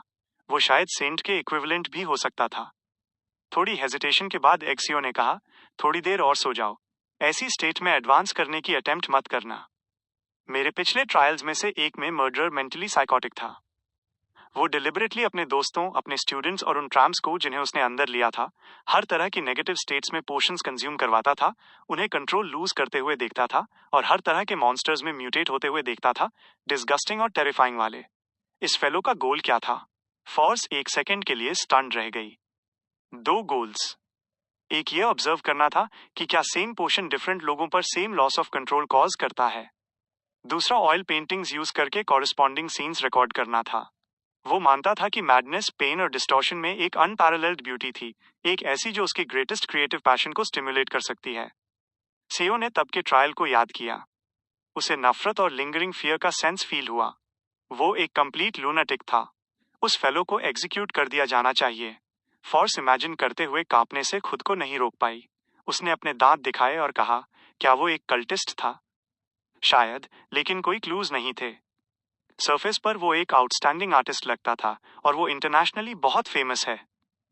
अगर उसके 5 से ज्यादा स्टूडेंट्स और फ्रेंड्स पिछले कुछ सालों में गायब नहीं हुए होते, हमारा अटेंशन अट्रैक्ट करते हुए, तो उसे तब तक वेट करना पड़ता जब तक वो पूरी तरह पागल नहीं हो जाता और कंट्रोल खो नहीं देता, एक मॉन्स्टर बनते हुए, इससे पहले कि ये मैटर डिस्कवर होता। एक्सियो अचानक बोलने से पहले एक मोमेंट के लिए रुकी। तब लॉ एनफोर्समेंट टीम का हर कोई जिसने उसका हिडन बेसमेंट खोला था उल्टी कर दिया। वहां हर तरह की म्यूटेटेड और टेरिफाइंग कॉप्सेस थीं और ऊपर हर तरह की हैरोइंग या चार्मिंग ऑयल पेंटिंग्स लटक रही थीं। एक हेटफुल फेलो, लेकिन ये एक बहुत अट्रैक्टिव स्टोरी भी है। फॉर्स ने एक मोमेंट के लिए सोचा और प्रेस किया। क्या वो एक डेविल था? नहीं, वो एक साइकाइट्रिस्ट है। एक्सियो ने अपनी दोस्त का गेस रिजेक्ट किया। तुमने उसे मौत की सजा सुनाई? फॉर्स ने एंटिसिपेशन में पूछा। एक्सियो ने अपना सिर हिलाया। उसके डिफेंस लॉयर ने मुझे कन्विंस किया कि वो एक सील्ड आर्टिफैक्ट रिसर्चर बनने के लिए ज्यादा सूटेड है। वहां एक लॉयर है? तुम्हारे पास पैरानॉर्मल कोर्ट में लॉयर्स हैं? क्या ये सब डायरेक्ट ट्रायल नहीं है? फॉर्स ने सरप्राइज में पूछा। एक्सियो ने अपने ब्लॉन्ड बाल सीधे किए और कहा, हमारे बीच लॉयर पाथवे से कुछ बियॉन्डर्स हैं जिन्हें एक्ट करने की जरूरत है। ऑफ कोर्स, उन्हें नहीं पता कि वो एक्ट कर रहे हैं। ठीक है। फॉर्स ने फिर से जम्हाई ली और फायरप्लेस के पास रिक्लाइनिंग चेयर की तरफ इशारा किया। मैं थोड़ी देर सोऊंगी। क्या तुम्हारे पास काम नहीं है? हम डेज ऑफ ले सकते हैं, एक्सियो ने सक्सिंक्टली जवाब दिया। फॉर्स ने आगे नहीं पूछा जैसे ही वो फायरप्लेस तक चली और उसमें गिर गई। लगभग 2 से 3 घंटे बाद वो जागी और 15 मिनट के लिए कॉजिटेट किया। इसके बाद उसने ट्रैवलर बियॉन्ड अ कैरेक्टरिस्टिक और अपने टीचर डोरियन ग्रे एब्राहम द्वारा दिए गए सप्लीमेंट्री इंग्रेडिएंट्स ढूंढे और एक पोशन बॉटल बनाई। पोशन का कलर व्हाइट था, लेकिन ट्रांसपेरेंट। ये हाफ मेल्टेड स्नो वाटर जैसा था जो occasionally light green bubbles produce कर रहा था। फॉर्स ने पोशन पकड़ा और अपनी दोस्त को देखा जो साइड में गार्ड पर थी। वो मुस्कुराई और कहा, अगर मैं कंट्रोल खो दूं तो हेजिटेट मत करना। बस मेरा सिर काट देना। नहीं, पहले प्रे करना। मुझे बचाने का शायद अभी भी चांस हो। सायो ने धीरे से सिर हिलाया। इस स्टेट को मेंटेन करो। फॉर्स ने चुपचाप सांस छोड़ी। बिना किसी हेजिटेशन के उसने बॉटल उठाई और उसे गटक लिया। पलक झपकते ही उसने अपनी बॉडी और अपनी आंखों को एक के बाद एक लाइट अप होते हुए फील किया। उन्होंने उसकी बॉडी के चारों ओर ब्लास्ट किया और एक के बाद एक इल्यूजरी डोर खोला। फॉर्स की कॉन्शियसनेस हेल्प नहीं कर सकी, लेकिन उनमें से एक में एंटर कर गई। उसकी पूरी बॉडी ट्रांसपेरेंट हो गई जैसे ही वो गायब हुई। ऐसी क्योटिक स्टेट ऑफ माइंड में फॉर्स मुश्किल से अपना sense of self awareness regain कर पाई। थैंकफुली उसके पास रिसेंटली टॉर्मेंट होने का फेयर शेयर था और उसके पास स्ट्रॉन्ग विल थी। फर्दरमोर, टाइम टू टाइम वो स्पिरिट वर्ल्ड में 4 स्पेशल कोऑर्डिनेट्स फील कर सकती थी। फाइनली वो धीरे धीरे होश में आई। अननोन पीरियड ऑफ टाइम के बाद उसने रियलाइज किया कि वो पहले ही स्पिरिट वर्ल्ड की गहराइयों में एंटर कर चुकी है। उसकी एग्जैक्ट लोकेशन बताना मुश्किल था और वो वापस अपना रास्ता नहीं ढूंढ सकती थी। 4 स्पेशल कोऑर्डिनेट्स की मदद से फोर्स धीरे धीरे एक फेमिलियर स्पॉट पर वापस ट्रैवर्स कर गई, स्पिरिट वर्ल्ड से बाहर निकलने से पहले सैचुरेटेड स्टैक्ड कलर्स और थिन फॉग को पीछे छोड़ते हुए। 4 स्पेशल कोऑर्डिनेट्स ने न केवल वापस रास्ता ढूंढने में मेरी मदद की, वो मेरी सेल्फ अवेयरनेस को भी इफेक्टिवली मेंटेन कर सकते हैं। टीचर सिर्फ एक सीक्वेंस 7 है, तो बिना किसी एक्चुअल एक्सपीरियंस के उनका ऐसी नॉलेज मिस करना इनेविटेबल है। जैसे ही फॉर्स ने सोचा, उसने अपनी गेज एक्सायो की तरफ डाली और हल्का सा मुस्कुराई। मैं एक ट्रैवलर हूं। सीओ ने राहत की सांस ली और क्यूरियसली पूछा, तुम्हें कौन सी नई बियॉन्डर पावर्स मिली? मेन पावर टेलीपोर्टेशन है, साथ ही इनविजिबल हैंड। इसके अलावा डेमीगॉड लेवल बियॉन्डर पावर्स की नंबर जो मैं रिकॉर्ड कर सकती हूँ वो बढ़कर 4 हो गई है। एक्चुअल इफेक्ट सीक्वेंस 4 के क्लोज होने चाहिए। फॉर्स ने खुद को एग्जामिन किया। फिर उसने अपना हाथ उठाया और रूम के दूसरी तरफ से एक टैरो कार्ड खींचा जो डिविनेशन के लिए यूज किया जाता था। ये एक इंसान था जिसके दाहिने हाथ में सेप्टर था जो आसमान की तरफ इशारा कर रहा था। उसका बायां हाथ धरती की तरफ इशारा कर रहा था। उसके सामने holy grail, sceptre, sword, star coins जैसे लोग थे। The magician card. ... हर साल की सबसे लंबी रात एवरनाइट गॉडेस का बर्थडे थी, जिसे कॉमनली विंटर गिफ्ट्स डे के नाम से जाना जाता था। इस दिन सभी एवरनाइट बिलीवर्स सनसेट विटनेस करने के लिए पास के कैथीड्रल जाते थे। जब रात होती तो वो मास में पार्टिसिपेट करते, होली मील एंजॉय करते, हिम्स सुनते और हर तरह की एक्टिविटीज करते। साल 1350 लुअन के एवरनाइट बिलीवर्स के लिए एक बहुत भारी साल था। वॉर की इंटेंसिटी और आइटम्स की कॉस्ट ने उन्हें अपना गुड मूड खो दिया था। हाउएवर, विंटर गिफ्ट्स डे पर वो अभी भी अपने घरों से बाहर आए। ऐसा इसलिए था क्योंकि चर्च ऑफ एवरनाइट गुजर चुकी सोल्स को प्लेकेट करने के लिए वेरियस लार्ज पब्लिक स्क्वायर्स में मैसिव मैस होल्ड करने जा रही थी। उसी समय मैनी फाउंडेशंस मास में फूड वाउचर्स डिस्ट्रीब्यूट करेंगे। जिन लोगों को वो मिले, वो रिलीफ पॉइंट्स या कैथीड्रल्स में से किसी में भी कॉरेस्पॉन्डिंग आइटम्स ऑब्टेन कर सकते थे। इसने स्टॉर्म और स्टीम बिलीवर्स को भी नियरेस्ट स्क्वायर की तरफ हेड करने के लिए लीड किया, जो विंटर गिफ्ट्स डे सेलिब्रेट नहीं करते थे। वेस्ट बोरो मेमोरियल स्क्वायर, जहां जॉर्ज 3 ब्लास्ट होकर मरा था, एक ब्लैक क्लोक पहने हुए, जबकि अपने गोल्डन रिट्रीवर सूजी को वॉक कराते हुए, जिसके पीठ पर लेदर बैग था, ऑड्री नोबल्स के बीच चली जो रिफाइंड दिख रहे थे। उसका एक्सप्रेशन एबनॉर्मल नहीं लग रहा था, लेकिन उसने कुछ दर्द और गिल्ट छुपाया हुआ था। एल्डरली माइंड ड्रैगन का ब्लड द हर्मिट कैटलिया से आया था। अपेरेंटली उन्होंने इसे क्वीन मिस्टिक से ऑब्टेन किया था और उसने इसके लिए 3000 पाउंड्स पे किए थे। ये उसकी एक्सपेक्टेशंस के लाइन में था, क्योंकि वो रियली साइकोलॉजी एल्केमिस्ट से इंग्रेडिएंट्स ऑब्टेन नहीं करना चाहती थी। आखिरकार उसका डायरेक्ट सुपीरियर विन रैम्बिस कुछ महीने पहले ही मरा था। एडवांसमेंट के लिए जरूरी आइटम्स कलेक्ट करने के लिए लोगों के लिए उस पर शक करना इनेविटेबल था। साइकोलॉजी एल्केमिस्ट्स के दूसरे मेंबर्स के लिए उनके पास इस पॉइंट को नोटिस करने की एबिलिटी और इंटेलिजेंस थी। इसके अलावा डेमीगॉड बनने के बाद किसी को साइकोलॉजी एल्केमिस्ट्स के काउंसलर्स के साथ कांटेक्ट में आना पड़ता है। मिस्टर वर्ल्ड के अकॉर्डिंग उनके बीच हिडन माइंड डोमेन से एक एंजल हो सकता है। मैं प्रेपरेशंस करती रहूंगी। एक सूटेबल अपॉर्चुनिटी और एक्सक्यूज के साथ मैं ऑर्गेनाइजेशन में अपनी पोजीशन रेज करना कंसिडर करूंगी। मैं अभी के लिए अपनी स्ट्रेंथ हाइड करूंगी। ब्लॉन्ड ऑड्री ने अपनी स्कर्ट के एंड्स थोड़े उठाए और धीरे धीरे अपने प्री डिटरमाइंड स्पॉट की तरफ चली। रास्ते में कई नोबल्स ने फ्रेंडली मैनर में अपने हाथ उसकी तरफ बढ़ाए, होपिंग कि इस ब्यूटीफुल नोबल और वीक यंग लेडी की क्राउड में मदद कर सकें। हाउएवर, ये सब अर्ल हॉल द्वारा ब्लॉक कर दिए गए।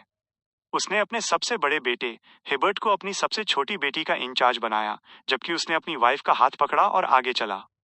टाइम टू टाइम वो बैकलैंड के मोस्ट डार्जलिंग जूल को देखने के लिए पीछे मुड़ता। उनकी फैमिली के अपनी डेस्टिनेशन पर पहुंचने के ज्यादा देर बाद नहीं, चर्च ऑफ एवरनाइट के बैकलैंड डायोसीज के बिशप सेंट एंथनी स्टीवेंस अपने ब्लैक रोब में रेड पैटर्न्स के साथ हाई प्लेटफॉर्म पर चला। उसने चारों ओर देखा, अपना दाहिना हाथ उठाया और क्लॉकवाइज फैशन में अपने चेस्ट को 4 बार टैप किया। Praise the lady. जब नीचे बिलीवर्स ने रिस्पॉन्ड किया, तो इस सेंट की डीप वॉइस हर किसी को सुनाई दी। आज नाइट का सेलिब्रेशन है, लेकिन गॉडेस का रिस्पॉन्स पिटी है। वो हर उस माँ पर पिटी करती है जिसने अपना बच्चा खोया है। वह हर लोनली बच्चे पर पिटी करती है। और वो हर उस इंसान पर पिटी करती है जिसने इमेंस पेन सफर किया है। उन्होंने कहा कि ये सब खत्म हो जाएगा। सारी सफरिंग साइलेंस और रिपोज में रिटर्न करेगी। Chapter 1190 resonance. जैसे ही एंथोनी स्टीवन विंसेंट के शब्द मेमोरियल स्क्वायर में गूंजे, ये दूसरे इलाकों में फैल गए। मास मैस में हिस्सा लेने वाले लोएनिस नागरिक इमोशनल और दुखी थे। अपने डिप्रेशन के बीच वे गर्मी महसूस कर रहे थे। एक अलग स्क्वायर में अलग अलग चॉइस स्क्वायर्स ने भजन गाना शुरू कर दिया। वो ईथरियल और पवित्र आवाज हर किसी के दिल की गहराई में गूंजती हुई महसूस हुई। जमीन के ऊपर पूरा क्रिम्सन मून खड़ा था और अपने अपने बच्चे, पत्नी और माता पिता के बारे में सपना देखना कितना प्यारा था, लेकिन हमेशा के लिए। अनजाने में सभी ने महसूस किया कि उनकी आत्मा साफ हो रही है और उनकी स्पिरिचुअलिटी नेचुरल तरीके से रिलीज हो रही है। ऐसा लगा जैसे वे एक सपने में चले गए हैं और एक शांत अंधेरे में टहल रहे हैं। उनके बच्चे यहाँ सो रहे थे। उनके माता पिता, उनकी पत्नियां, उनके पति, उनके दोस्त और जो लोग गुजर चुके थे अब किसी भी तरह की पीड़ा में नहीं थे। उनके चेहरे शांत और कोमल थे। हम रात के आसमान की ओर ऊपर देखते हैं। हम कोमलता से उनका नाम पुकारते हैं, एवरनाइट गॉडेस। अगर वो हमें सुनती तो वो जरूर सहमत होती। इन जगहों पर वो साफ तौर पर अलग अलग लोगों से आने वाले दुख को देख सकती थी। आसमान से गिरने वाले बॉम्बशेल्स, एयरशिप जिसने एक फ्लीट बनाई, फ्रंट लाइन से बुरी खबर लाते हुए खत, उनके सामने बिखरता खून और मांस, और वो इंसान जिसे वे प्यार करते थे अचानक उनके सामने गिर जाता। खिलौनों का ढेर जिसका अब कोई मालिक नहीं था। ग्रेट स्मॉग से आने वाली खांसी के दौरे। एकमात्र एस्केप बस ट्रैंक्विलिटी है। गोल्डन रिट्रीवर सूजी ने भी मास में अपनी आंखें बंद कर लीं। उसने अपने दिल में उन शब्दों को दोहराने के लिए इंसानी भाषा का इस्तेमाल किया, लेकिन वो अपने आसपास कोई बदलाव नोटिस करने में फेल रही। अचानक उसकी आत्मा में, उसकी body of heart and mind में ऑद्री की आवाज गूंजी, सूजी, मैं सफल हो गई।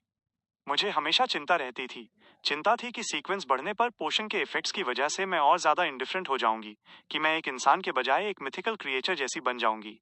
सूजी ने कंफ्यूजन में अपना सिर उठाया और देखा कि हालांकि उस ब्लॉन्ड लड़की की आंखें कसकर बंद थीं, लेकिन अनजाने में आंसुओं ने उसके चेहरे को ढक लिया था। फिर उसने ऑद्री को अपने दिल में कहते हुए सुना, शुक्र है, मैं अभी भी उनके दुख को महसूस कर सकती हूँ। कितना अच्छा है। सूजी की आंखों में ब्लॉन्ड लड़की की आंखों के कोने से आंसू गिरे। ये बिल्कुल साफ था।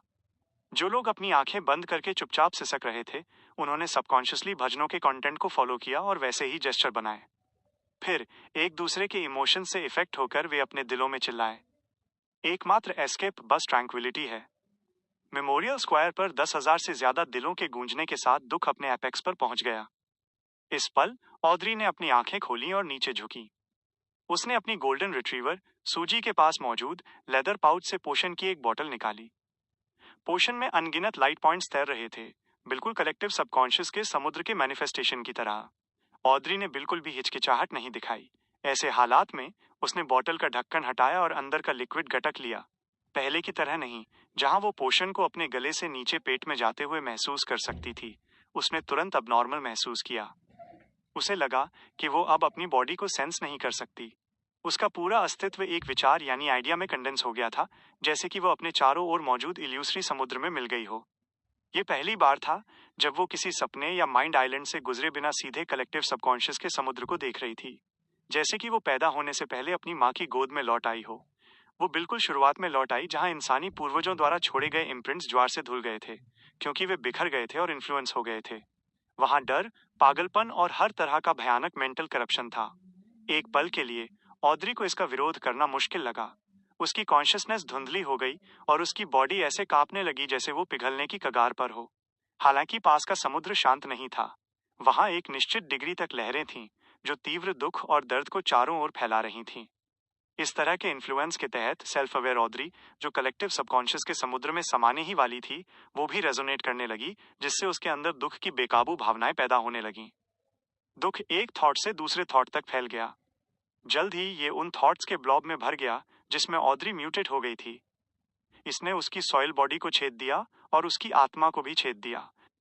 आखिरकार ऑद्री को अपने होश थोड़े वापस मिले। उसने करप्शन को हटाने के लिए लगातार संकेत देते हुए कुशलता से खुद को प्लेकेटेड किया, जब तक कि उसे अपने होश वापस नहीं मिल गए। उसके कानों में आवाज और साफ और तेज होती गई। आखिरकार ये कलेक्टिव सबकॉन्शियस के समुद्र में गूंजने लगी, मुर्दों को पवित्रता के साथ मुस्कुराते हुए, आओ, आराम करो और अच्छी नींद लो मेरे बच्चों। जो लोग सपने में टहल रहे थे, वे एक बार फिर गहरे दुख से भर गए, जैसे उन्हें एहसास हो गया कि वे वास्तव में एक दूसरे को अलविदा कहने जा रहे हैं।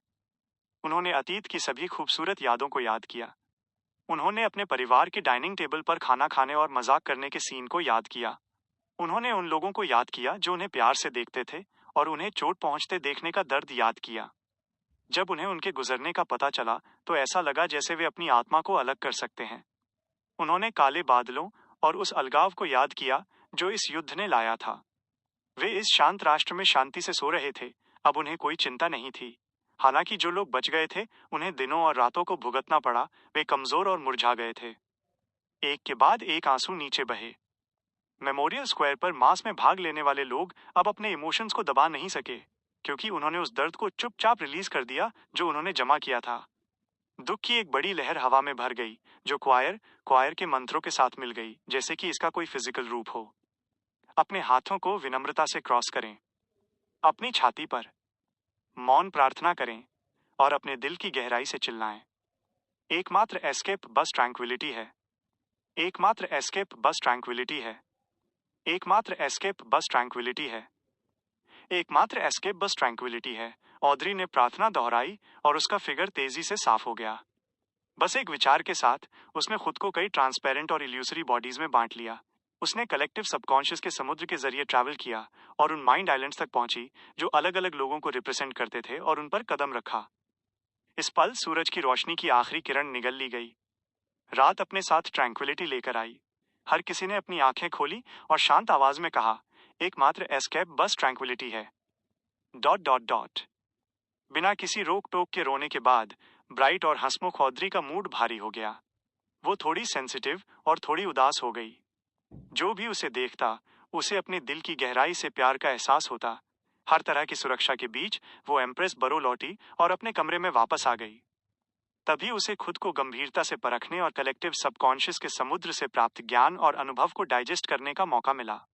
दूसरों को शायद पता न चले, लेकिन ऑड्री अच्छी तरह जानती थी कि आईने में दिखने वाली लंबी, ब्लॉन्ड, नीली आंखों वाली सुंदरता के पास पहले से ही एक्स्ट्रा ऑर्डिनरी ताकत और ड्रैगन स्केल डिफेंस थे।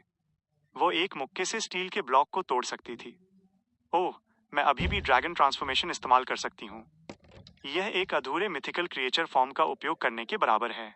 हालांकि मुझे तब तक इंतजार करना होगा जब तक कि मुझे पोषण की आदत न हो जाए और मैं सही साइकोलॉजिकल संकेतों को ढेर न कर लूं। नहीं तो मैं अपना कंट्रोल खो सकती हूँ। हर ड्रैगन ट्रांसफॉर्मेशन एक निश्चित समय से ज्यादा नहीं हो सकता। नहीं तो भले ही मेरे पास अपने दिमाग और आत्मा का इलाज करने के साधन हो, मैं पागलपन और कंफ्यूजन से दूषित हो जाऊंगी, जिससे मैं अपना कंट्रोल खो दूंगी। मेरी मौजूदा लिमिट लगभग 1 मिनट है।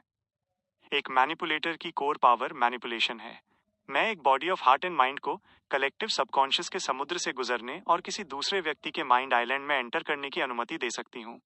मैं सीधे उनके सबकॉन्शियस को बदल सकती हूँ और उनके विचारों को पढ़ सकती हूँ। चुपचाप उन्हें हर तरह की चीजें करने के लिए ड्राइव कर सकती हूँ। मैनिपुलेशन से मेल खाता हुआ है वर्चुअल पर्सोना। मैं कई पर्सोनास क्रिएट कर सकती हूँ जिससे उन्हें एक corresponding body of heart and mind रखने की अनुमति मिलती है। यह पहलू माइंड डोमेन में बहुत सारे इन्फ्लुएंस का विरोध कर सकता है, और दूसरी ओर ये मुझे बिना किसी निशान के टारगेट के कॉन्शियसनेस के आइलैंड पर चुपचाप आक्रमण करने के लिए उनका उपयोग करने की अनुमति दे सकता है। मेरे पास अभी केवल 13 वर्चुअल पर्सोनास हो सकते हैं। एक मैनिपुलेटर एक भयानक मेंटल प्लेग भी पैदा कर सकता है। कलेक्टिव सबकॉन्शियस के समुद्र का उपयोग करके मैं सभी प्रकार की मानसिक बीमारियों और अत्यधिक पागलपन को फैला सकती हूँ। हाँ, ओवे अब माइंड डेप्रिवेशन में बदल गया है, जो एक विशाल एरिया ऑफ इफेक्ट वर्जन है। यह अब केवल का सिंगल इफेक्ट नहीं है। मैं अपने डेजिग्नेटेड विचारों को एक माइंड स्टॉर्म में भी बदल सकती हूँ जो आसपास के इलाकों को स्वीप करेगा, मेरे सभी दुश्मनों को प्रभावित करेगा। हे एक मैनिपुलेटर के रूप में स्वाभाविक रूप से इसके साथ कलेक्टिव सबकॉन्शियस के समुद्र में ट्रैवल करने की क्षमता आती है। इसे कॉन्शियसनेस आधा सर्ट्रोल कहा जाता है। नहीं तो मेरा टारगेट बहुत पहले ही चला गया होता, जब तक मैं कॉम्प्लिकेटेड मैनिपुलेशंस की एक सीरीज के बाद लोकेशन पर पहुंचती। ऑड्री ने आईने में खुद को देखा और अचानक एक हल्की मुस्कान दिखाई। फिर उसने अपने गालों को फुलाया और अपना मुंह खोला जैसे कि वो कुछ उगलने वाली हो। चूंकि उसका मिथिकल क्रिएचर फॉर्म एक माइंड ड्रैगन था, इसलिए निश्चित रूप से इसमें किसी न किसी रूप में ड्रैगन की सांस होनी चाहिए थी। ये एक ऐसा हमला था जो सीधे टारगेट की body of heart and mind और सोल बॉडी को स्टिमुलेट और नुकसान पहुंचा सकता था। इसने एरिया ऑफ इफेक्ट तरीके से डैमेज दिया, जो साइकिक पियर्सिंग का एक अपग्रेडेड वर्जन था। इसके बाद ऑड्री की हरी आंखें थोड़ी घूमी और उसने दूसरी तरफ देखा। उसने अंदर ही अंदर आह भरी। एक डेमिगॉड होने का मतलब ये होता है। ये शक्तियां मुझे भी डरा हुआ महसूस कराती हैं। मिस्टर वर्ल्ड कितने शक्तिशाली हैं कि वे ह्विन राम्बिस को मार सके। Dot dot dot. धुंध के ऊपर प्राचीन महल में जैसे ही शिकार अभियान के प्रतिभागियों ने अपनी तैयारियां की, उन्होंने डिटेल्स पर चर्चा करने के लिए एक प्राइवेट सभा आयोजित करने का फैसला किया। एक मैनिपुलेटर इतना भयानक होता है। मैजिशियन फोर्स ने अपने बगल में बैठी मिस जस्टिस को देखा और सदमे में बोल पड़ी। अभी अभी ऑड्री ने डेमिगॉड बनने के बाद हुए बदलावों का संक्षेप में उल्लेख किया था। हालांकि उसने अपने ट्रम्प कार्ड्स की रक्षा के लिए डिटेल में विस्तार नहीं किया, फिर भी इसने the magician, the hermit, judgement और द स्टार को सदमे में छोड़ दिया।